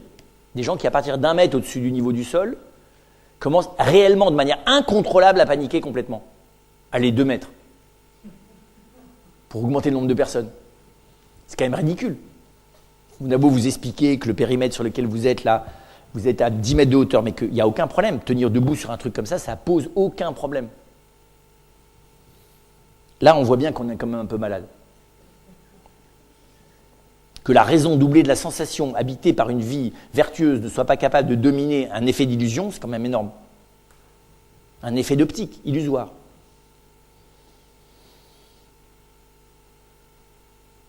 Donc c'est la potentialité. Mais la potentialité, donc elle est ça, mais elle est aussi la potentialité positive. C'est-à-dire qu'en gros, là encore, ce que la psychologie appelle la résilience, c'est-à-dire la capacité de faire avec la limite, de ne pas l'annuler, mais de la contourner de mille manières, c'est ça qui est aussi extraordinaire. Hein, vous voyez des gens qui, dans la maladie durable, ont une inventivité, y compris dans l'ordre de la santé, qui est tout à fait étonnante, qui arrivent à optimiser le capital de santé physique ou psychique qu'ils ont de manière absolument stupéfiante. Vous avez des gens qui ont des tentations ou des syndromes psychiques de dépression et qui sont dans la moindre fenêtre de moindre dépression, capables d'être, vous voyez, de mobiliser les choses dans le sens de la joie, qui est absolument impressionnant. Le deuxième élément, c'est la complexité, ce que j'appellerais l'interdépendance. C'est qu'au fond, nous sommes extraordinairement interdépendants, aussi bien dans la résistance, dans le combat, dans le continuement du développement de nos personnes, dans la situation de maladie durable. Mais finalement, ça révèle notre état humain tout court, d'interdépendance très fondamentale. Et la révélation du pouvoir extraordinaire, terrible et extraordinaire que nous avons les uns sur les autres. Beaucoup plus important que ce que nous imaginons. Pouvoir d'ailleurs, vous le savez, qui s'exerce de manière beaucoup plus forte et beaucoup plus rapide dans le négatif que dans le positif. Pouvoir qu'on a d'aider à quelqu'un d'être heureux, c'est lent, durable et incertain. Par contre, le pouvoir qu'on a de pourrir la vie d'autrui, c'est instantané et très puissant. C'est vrai. 9 mois pour quelqu'un de viable, un dixième de seconde pour la suppression de l'existence.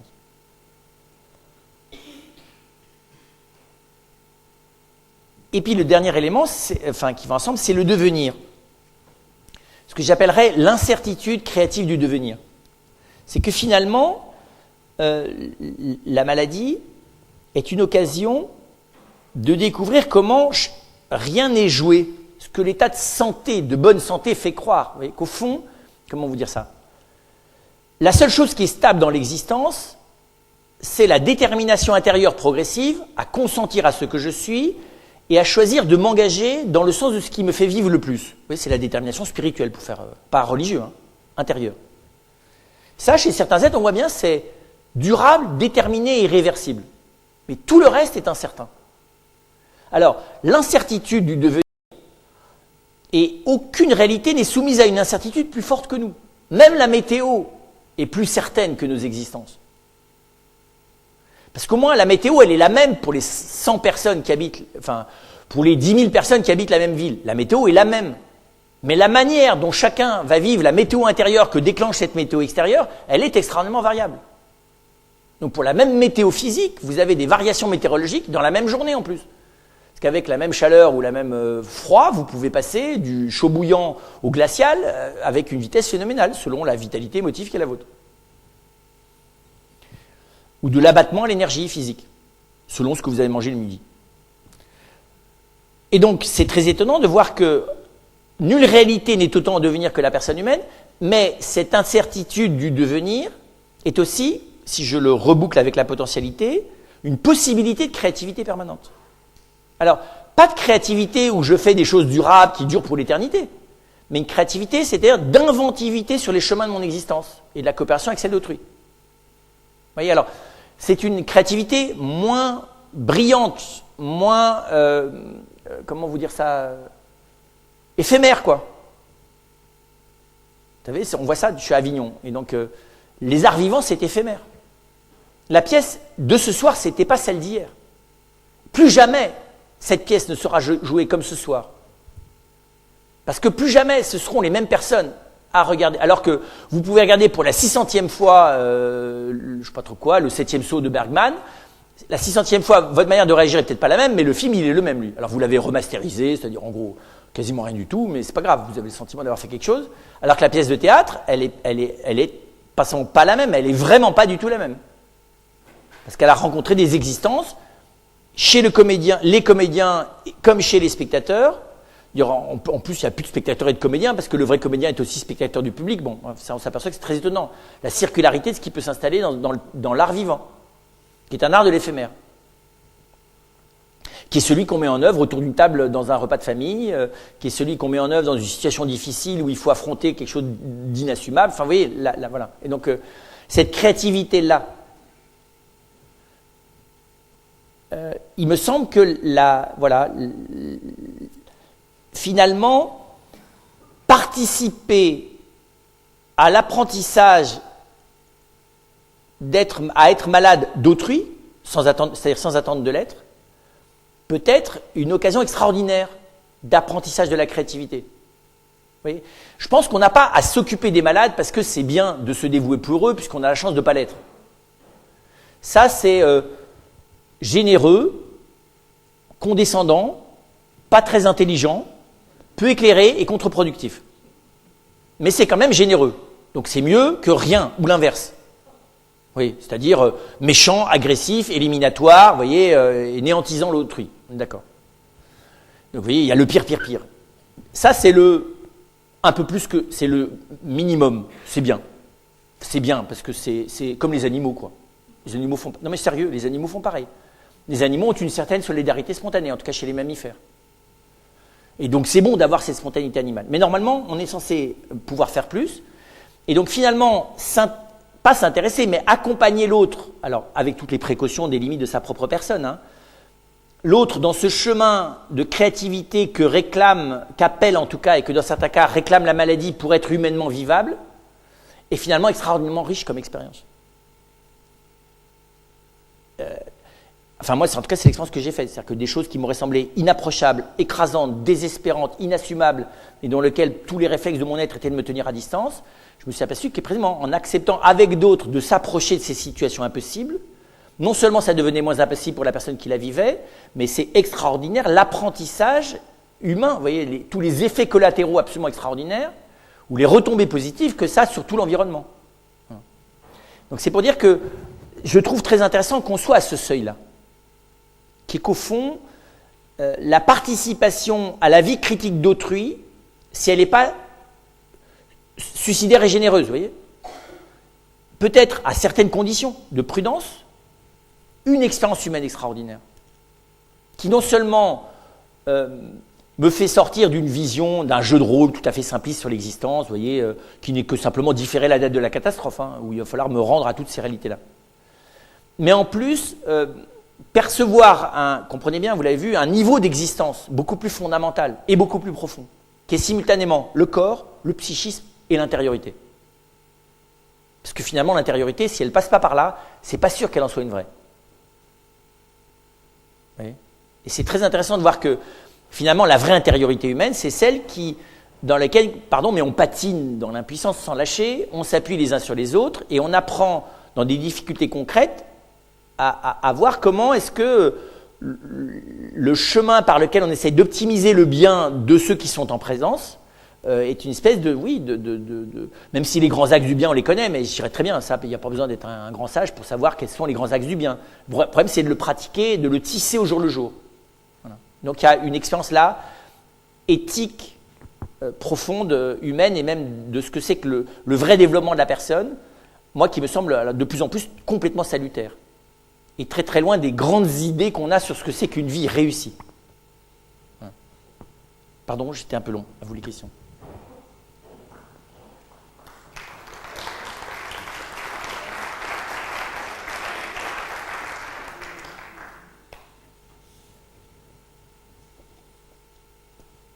Alors pour ceux qui sont là pour la première fois, le jeu c'est les questions ou les objections. Hein. Mon propos est suffisamment pas équilibré pour que vous puissiez réagir.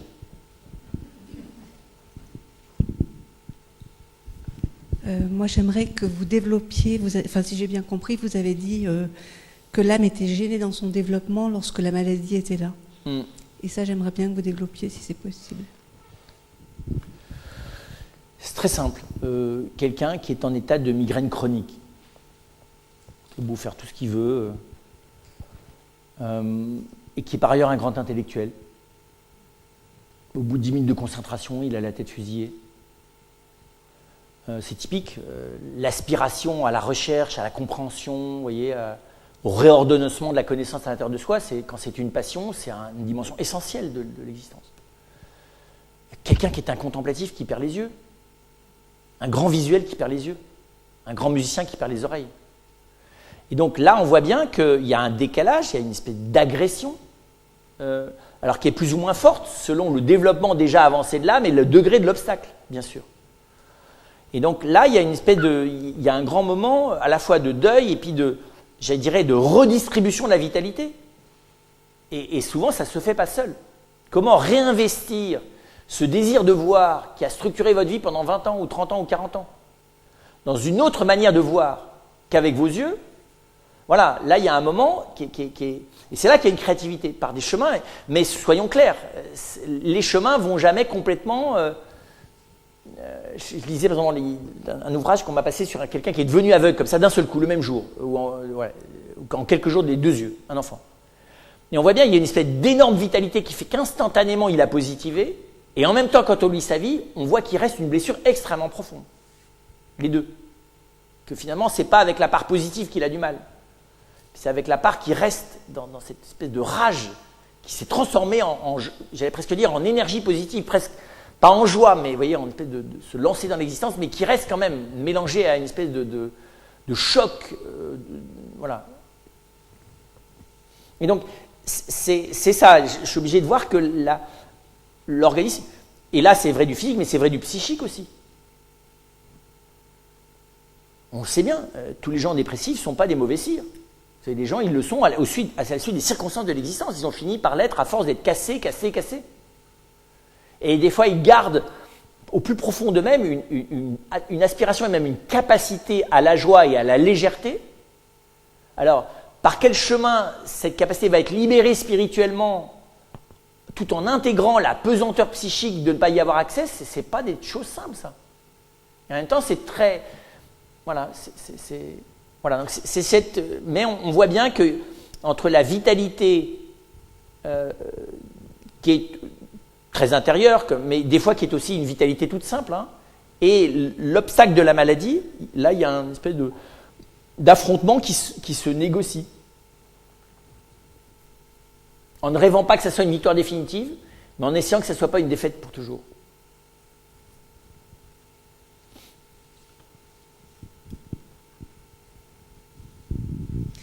Quelqu'un a dit les pauvres sont nos maîtres. Enfin, je plagie un petit peu. Je crois que c'est le père Joseph Wresinski à Tété Carmonde. Et est-ce qu'on pourrait le plagier en disant que les malades sont nos maîtres? Oui, le pape François développe beaucoup cette idée aussi. Alors c'est précis. Oui, il faut faire attention. C'est-à-dire que là, je parle, c'était peut-être pas assez clair dans mon propos, d'une maladie, comprenez bien, qui est quand même vivable. Comme il y a la pauvreté, mais il y a la misère. La misère, les miséreux ne sont pas nos maîtres. Parce que les miséreux, ils sont dans un état de menace de leur survie telle que même leur humanité est quasiment impossible à exercer. D'accord ? Et on le sait bien. Oui, dans les camps, certains sont restés des humains. Beaucoup sont redescendus dessous parce que l'état de misère psychique, physique, sociale, systématique dans lequel ils étaient abaissés, beaucoup n'ont pas réussi parce que c'était insurmontable, psychiquement, physiquement, et qu'il fallait une dose sans doute spirituelle, pas toujours facilement partageable dans des conditions comme celle-là. Et donc, analogiquement, je dirais qu'il y a des situations de maladie qui sont de l'ordre de la misère. Et où là, peut-être quelque chose de cette vie, un jour, va m'enseigner quelque chose. Mais voilà, je pense tout simplement aux gens qui sont en état de handicap psychique extrêmement profond, chronique depuis leur naissance, qui n'ont jamais ouvert la bouche, qui ne sont même pas capables d'un acte qui semble complètement conscient. Alors on va dire c'est plus que des malades. Oui, si on veut, enfin c'est de la maladie. Voilà, et là, je dirais là, humainement, sauf sans doute à s'y mettre à plusieurs en descendant dans une profondeur de perception de la personne très extrême, ce que font souvent d'ailleurs les gens qui les soignent. Voilà, ça, c'est pas mes maîtres. Non, mais je pense que c'est pas ces situations. Oui, mais c'est pour ça que je réponds à ça. Par contre, c'est très vrai. Ceux qui sont dans la maladie pauvre, pas misérable, Là oui, parce que souvent ils déploient des courages, et à plusieurs, les gens qui sont autour d'eux déploient des stratégies de courage, d'entraide, de solidarité qui sont tout à fait stupéfiantes et qui nous, dans un premier temps, nous effrayent parce que ça nous renvoie au fait qu'on en a peur, et qui, dans un deuxième temps, finissent par nous attirer et puis par nous faire franchir des fois le seuil. De savoir que, parce qu'évidemment, quand on s'embarque dans ce type d'entraide, on voit bien qu'on ne va pas pouvoir trop repartir après. Quand on a commencé à s'embarquer dans la solidarité délibérée, à l'égard de celui qui est malade, on voit bien qu'il va falloir durablement faire avec. Et donc c'est vrai, là je pense qu'il y a effectivement une sagesse de l'existence dont il faut reconnaître que quand on n'y est pas obligé, elle continue de nous faire peur et qu'on n'a pas envie du tout d'y aller, qu'on diffère le moment où on va y être obligé, mais dont on entrevoit, et a fortiori quand on s'y est mis, qu'elle a des vertus extraordinaires. Même si elle a en même temps des dangers redoutables, les deux. Donc c'est vrai, oui, je pense qu'on peut dire, en comprenant bien ce que ça veut dire, on va dire, pour être très précis, la situation personnelle de maladie peut être un lieu d'apprentissage de l'existence humaine qui est de nature à pouvoir m'apprendre beaucoup à moi qui ne le suis pas. Parce que c'est très étonnant aussi comment, là il y a des choses qui se communiquent. Vous voyez, quand on va bien, on ne sait pas toujours bien expliquer aux autres comment aller bien. Mais ceux qui, par certains côtés, apprennent à aller bien alors qu'ils vont mal, savent beaucoup mieux expliquer aux autres. Enfin, vous voyez, c'est comment dire ça, il y a une communicabilité. Tout simplement, je pense qu'il y a une sagesse plus profonde qui, du coup, est plus communicable. Voilà. Donc ça, c'est très vrai.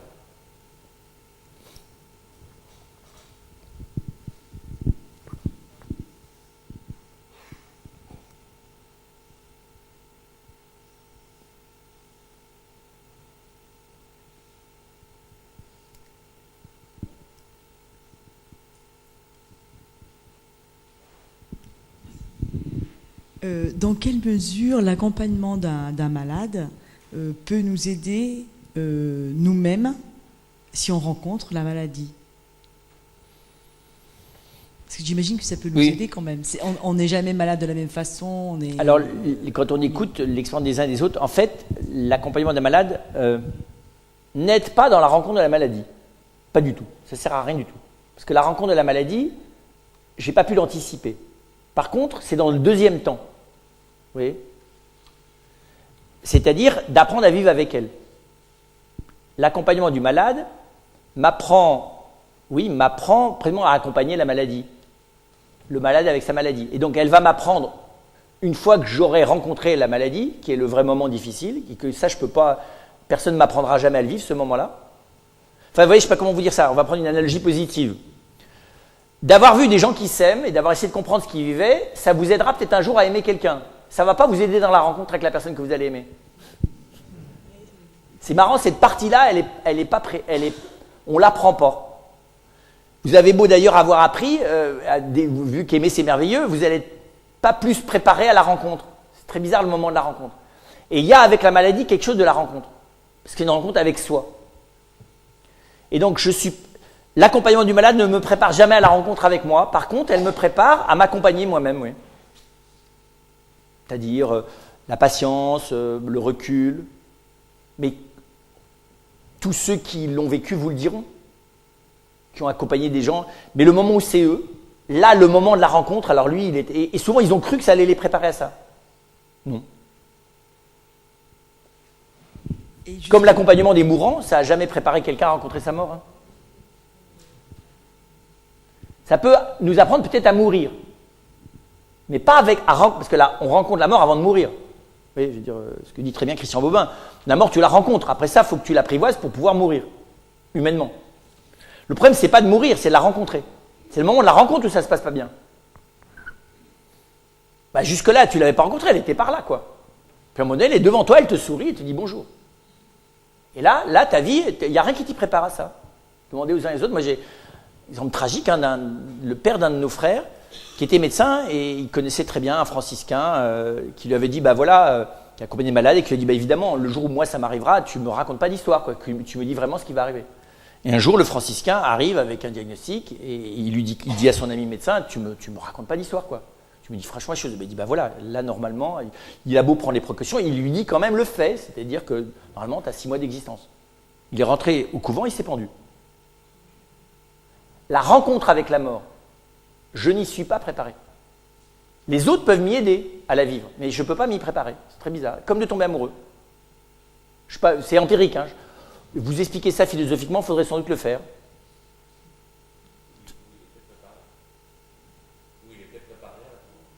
Non. Non. Quand on est religieux, non. Non, c'est de la désertion complète, ça. Enfin, s'il avait été pas du tout religieux, d'une autre spiritualité, je lui aurais dit oui, mais un franciscain, non. Non, là, il a... Alors, il s'est passé sans doute des milliers de choses, et peut-être qu'il est mort vraiment comme il fallait qu'il meure, c'est autre chose, hein, je veux pas... mais quand même, voilà, c'est juste pour dire qu'on pense que ça, non. C'est pas quelque chose auquel on... C'est pour ça que je ne veux pas dire, est-ce qu'on apprend, on apprend peut-être à mourir, mais on n'apprend pas le moment où on rencontre sa propre mort. Ça, c'est pas quelque chose... Alors, pourquoi? C'est très élémentaire.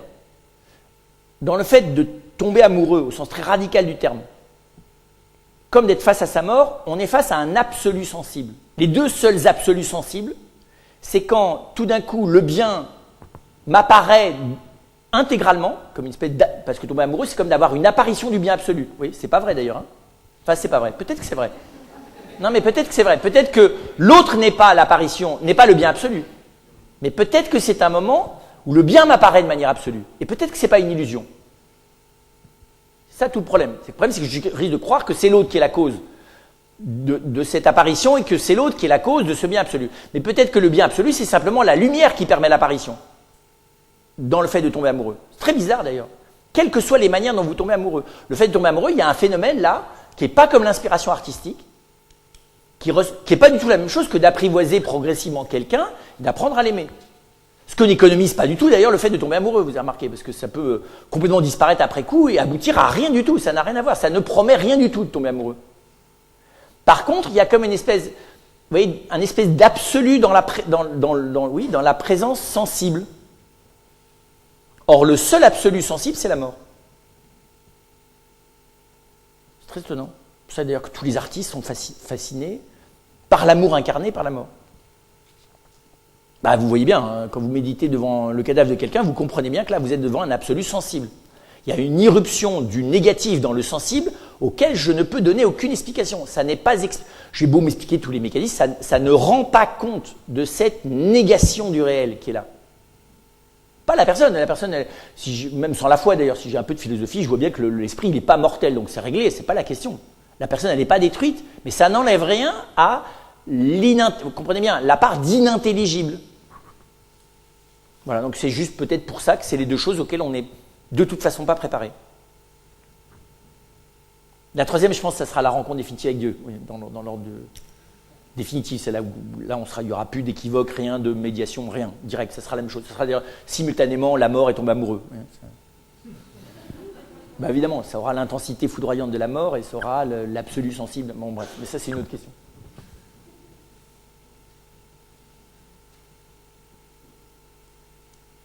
Donc voilà, accompagner un malade, le tout c'est ça, c'est que je sache qu'en tout cas, ça ne me prépare pas à la rencontre avec la maladie, ça me prépare par contre après ça, à savoir ce que je vais faire au-delà de cette rencontre. Et c'est pour ça que je pense que, enfin, oui, on est un tout petit. Vous voyez, quand on rencontre la maladie, vous comprenez, au sens là où elle va plus partir, quoi. Enfin, celle-là, là. Là, peut-être qu'on a besoin, d'ailleurs, profondément, hein, au sens anthropologique du terme, qu'à ce moment-là, quelqu'un s'engage à être durablement là. Ce qui n'économise pas la rencontre, mais ce qui me permet de la franchir. Parce que c'est vrai, si la maladie est durablement là, voilà, c'est quand même autre chose quand simultanément je sais que quelqu'un sera durablement là. Et quand elle n'est pas, d'ailleurs, on voit bien, on l'espère.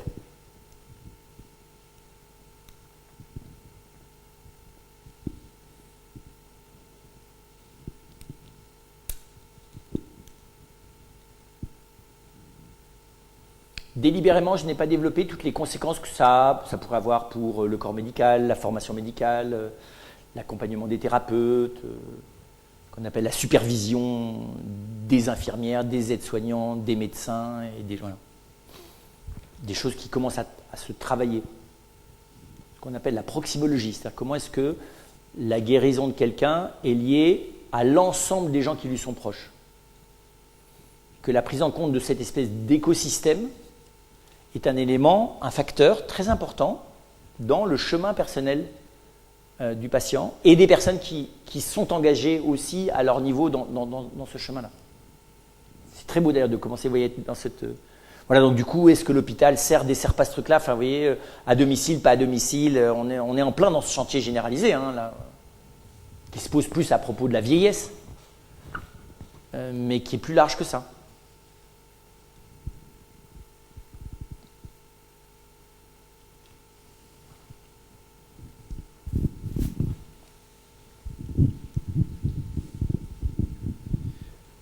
J'ai bien entendu l'écosystème des personnes qui sont autour des malades. Et je pense que c'est cette semaine ou la semaine dernière où on a demandé à la Cour européenne de statuer sur la fin de vie d'un malade où la mère luttait pour maintenir son fils en vie mais malade et son épouse demandait l'arrêt de la vie de ce malade. Qu'est-ce que vous pouvez dire sur cette vision de la maladie? La première chose qui est évidemment problématique, c'est qu'au centre de cet écosystème, il y a quelqu'un qui n'a pas le même poids que les autres, qui est le malade, le patient lui-même. Et que c'est clair que pour moi, le patient doit pouvoir être un acteur jusqu'au bout. Et moi, personnellement, d'ailleurs, je respecterais tout à fait que quelqu'un veuille mettre fin à ses jours. Par contre, je peux discuter qu'il veuille impliquer d'autres dans le fait qu'il met fin à ses jours. Parce que c'est tout autre chose. Vouloir faire rentrer des gens dans le projet que j'ai de mettre fin à mes jours, je dis c'est une responsabilité redoutable. Je ne suis pas certain que quelqu'un ait le droit de faire ça. Même si c'est avec la meilleure bonne volonté du monde, comprenez bien, en jouant sur tous les registres de la pitié. Je ne suis pas certain. Vous voyez, ma question n'est pas de savoir a-t-on le droit de supprimer la vie d'autrui. La question est de savoir ai-je le droit d'engager autrui à coopérer à me supprimer? Grande question.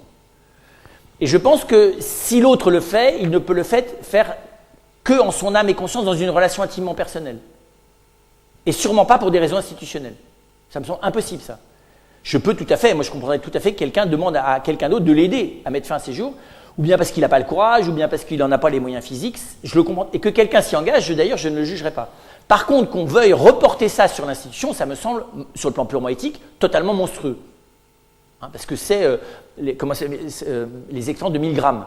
En gros, on reporte sur l'anonyme ce qu'on n'a pas le courage d'assumer personnellement. Donc pour moi, la personne elle-même doit être l'acteur principal. Vous savez, c'est le fameux film qui s'appelle Mara Dentro. Regardez-le, où il reste l'acteur principal de son acte. Il a été aidé par les uns et les autres, il s'est débrouillé pour répartir les responsabilités, pour qu'aucun ne participe de manière majoritaire au fait qu'il veuille mettre fin à ses jours, et il le décide délibérément. Et là, je dirais, qui pourrait dire quelque chose qui ne connaissent pas cette personne. D'ailleurs, dans le film, c'est très beau parce que la personne très proche, il hésite à le faire. Voilà. Et donc, c'est ça qui est capital, c'est que la personne reste acteur. Alors le problème, c'est évidemment quand cette personne n'est plus capable de se prononcer, qui décide? Qui peut décider? Comment une cour de qui que ce soit peut décider ça? Je ne sais pas moi. Pourquoi ce serait le père? Pourquoi ce serait la mère? Voilà. Alors normalement, quand on a pu anticiper, la personne a dit qu'il y avait une personne référente. Je commence à connaître quelqu'un, moi, qui m'a demandé d'être cette personne référente. Je ne suis pas son père ni sa mère, ni son frère ni sa sœur, ni son enfant. Voilà. Et donc c'est pour dire que, voilà, là il y a une difficulté, qui doit à ce moment-là décider? Je comprends qu'on se concerte, je ne sais pas bien. Est-ce qu'à ce moment-là, est-ce que le refus d'un des proches ne suffit-il pas à bloquer le processus? Moi, j'aurais tendance à dire ça. Si c'est vous voyez, alors vous allez me dire, oui, mais les motivations des proches sont multiples et variées. Mais les motivations des proches, elles sont toutes multiples et variées face à un malade. Vous avez des gens qui n'ont qu'une seule envie, qui meurent. Vous en avez d'autres, ils n'ont qu'une seule envie, c'est de les empêcher durablement de mourir. Moralité, vous avez des gens qui vivent beaucoup trop longtemps parce que leurs enfants ne veulent pas les laisser mourir. Enfin, vous avez tous les cas de figure. Donc, de toute façon, les motivations ne sont pas claires. C'est très étonnant, c'est la proximologie, là, parce qu'il se joue des choses étonnantes dans les chambres d'hôpital. y compris aussi de la part des soignants. Des fois, moins des soignants d'ailleurs que le niveau supérieur. Vous avez des médecins qui font clairement comprendre à leurs patients qu'ils ont intérêt à mourir tranquillement, à pas trop les encombrer, eux, les médecins. Ce que les aides-soignants font beaucoup plus rarement, par contre. Voilà. Et là, je peux vous dire, les messages, ils fonctionnent à fond, non dit. Et des fois, d'ailleurs, les gens dans un service savent très bien que le médecin ou la médecin, de toute façon, est incapable de gérer la fin de vie et qu'il y a une complicité. Et c'est marrant, plus vous descendez hiérarchiquement, moins les gens sont complices. Plus vous êtes élevé, bon, bref. Le tout coco, enfin, vous voyez, c'est le meurtre de César, c'est pas nous enfin, voilà. C'est pas qui l'a tué, parce qu'à 12 coups, c'est pas qui tue. Et donc, moi, j'aurais tendance à dire, oui, dans les proches, il suffit qu'il y en ait un qui dise non pour que. Est-ce que je peux aller outre? Dire, bah oui, mais cette personne n'est pas légitime. Vous voyez, on rentre dans des procédures, on va faire quoi, de la jurisprudence, là? Donc, tu vas devoir prouver que sa mère, papa, voilà, depuis le début qu'il est né, a des problèmes avec lui, pour que toi, son père ou son oncle, et les parents s'en comptent, mais la petite amie qui est pas, ou est-ce que l'épouse vaut mieux que la petite amie, ou la petite amie vaut mieux que l'épouse, ou c'est le fils qui dit mais non, moi je connais mieux mon père que mes parents, que ses parents eux-mêmes. À mon avis, là, on rentre dans des trucs qui sont l'endroit où tout simplement la loi, qui a un mal fou, notamment en France, et même en Europe, a accepté qu'elle est impuissante. Qu'elle est impuissante. Et qu'après ça même, est-ce qu'il y a des situations indécidables juridiquement? Pourquoi n'y aurait-il pas des situations indécidables juridiquement? Quelle prétention! En plus, on est dans un monde qui multiplie les indécidables, en créant des systèmes de report de responsabilité à l'infini. C'est extraordinaire ce qu'on a inventé. Les médiations, je fais court, mais les médiations technologiques et communicationnelles répartissent la responsabilité à l'infini. Donc à la fin, vous êtes dans des indécidables permanents. Cet enfant, il est l'enfant de qui quand vous en avez 5 qui l'ont conçu? 6, 7? Difficile. Voilà. Donc c'est pour dire que moi j'aurais plutôt tendance à répondre dans le sens là que la personne reste acteur, mais qu'effectivement, l'engagement des autres dans la responsabilité que je prends, doit se faire de manière, en laissant chacun libre et en n'impliquant pas l'autre dans une responsabilité qu'il n'est pas capable de porter ou que dans la durée, il n'aura pas la possibilité de porter de manière humaine. Et puis qu'en respectant cette espèce de complexité de la décision dans le cadre d'une non-conscience de la personne ou d'une non-preuve déterminante, moi j'aurais plutôt tendance à dire ça. Je prends l'analogie, ça n'est qu'une analogie, de l'incinération. Quand la personne n'a pas demandé d'être incinérée, si l'un des tout proches demande que la personne ne le soit pas, je pense qu'elle ne doit pas l'être. Vous voyez, c'est analogue. Analogue, pour dire qu'il y a une différence aussi.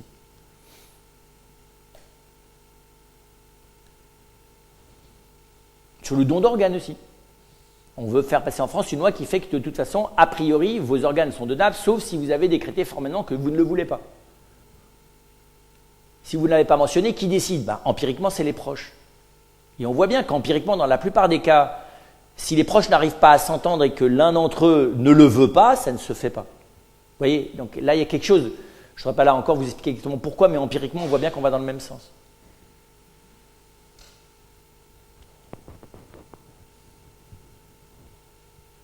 Oui.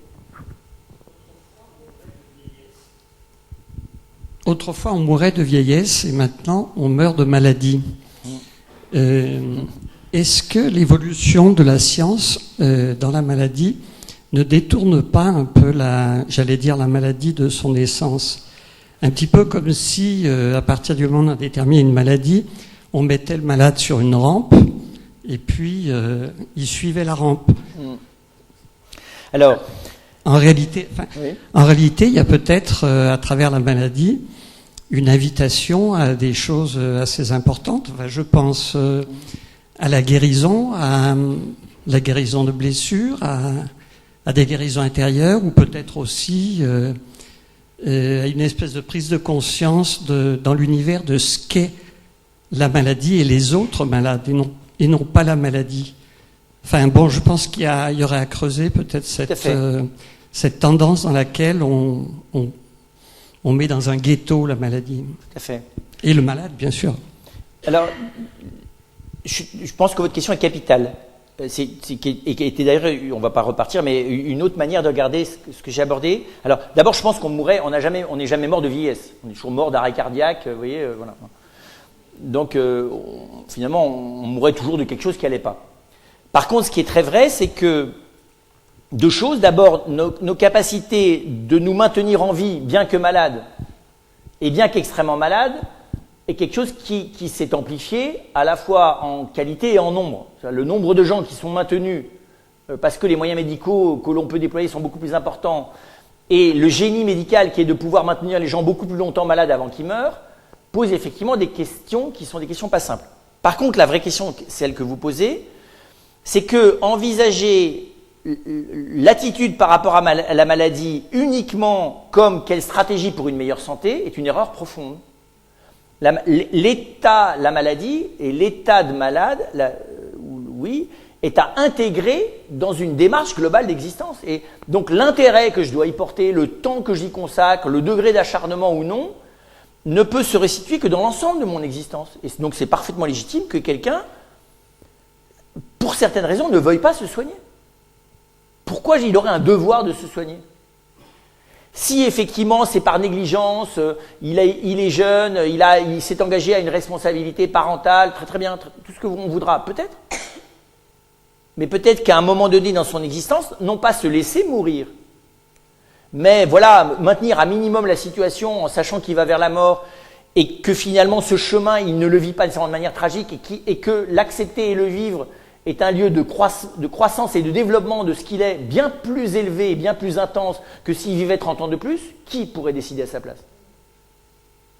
Vous voyez ? Donc c'est pas facile entre le devoir de me traiter comme un autre, c'est-à-dire de veiller sur moi-même, et donc je n'ai pas le droit de contribuer à ma destruction. Mais à partir de quand je m'acharne ? Le seuil d'acharnement n'est pas le même selon les personnes. D'accord ? Le seuil de préoccupation. Tu devrais t'occuper beaucoup plus de ça. Si c'est de la négligence et du mépris, oui. Mais si c'est une manière de le situer dans mon existence. Je me souviens très bien, notre fondateur, le père Philippe, avait été opéré sous radio d'un polype à l'estomac, donc sans ouvrir le ventre. Et puis il se trouve que derrière le polype, il y avait une veine, donc hémorragie interne. Et donc le médecin dit, écoutez père, voilà une situation grave, vous perdez, il était éveillé, puisque tout ça devait se faire de manière presque indolore, hein. Vous perdez beaucoup de sang, et alors le père Philippe, évidemment, qui commence à dire, mais qu'est-ce qui se passe si on ne fait rien ? Vous mourrez, et c'est quoi l'échéance ? Dans 4 heures, vous êtes mort, donc je vous demande la permission de vous opérer. Le père Philippe dit, à ce moment-là, et vous en pensez quoi, vous ? Il avait 80 ans à l'époque.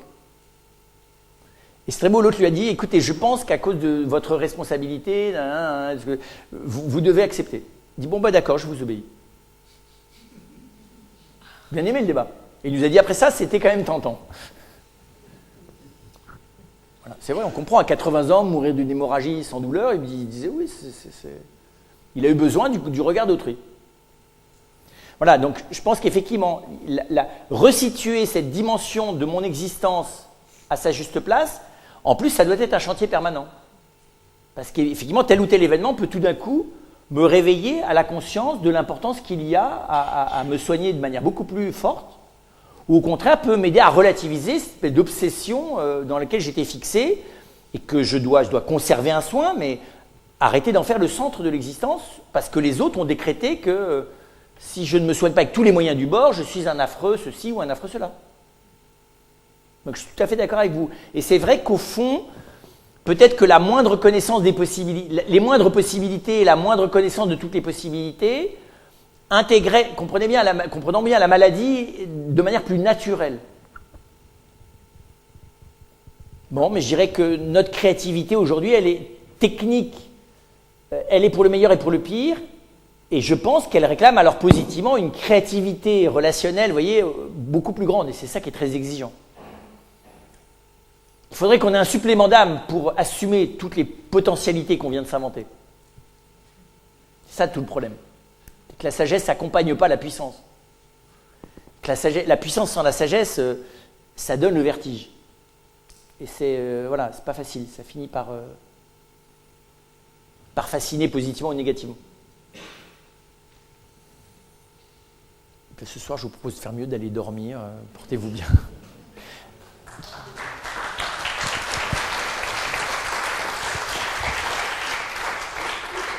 Pour l'année prochaine, donc on devrait décider les prochains sujets dans le mois qui vient, même on va dire dans les 3 semaines. Vous êtes invités à envoyer toutes vos suggestions sur le site. On en tient compte, vous voyez tous les sujets que vous aimeriez traiter. Alors regardez un peu la table des matières des années d'avant, mais voilà, tous les il n'y a pas de mauvaises questions. Donc merci.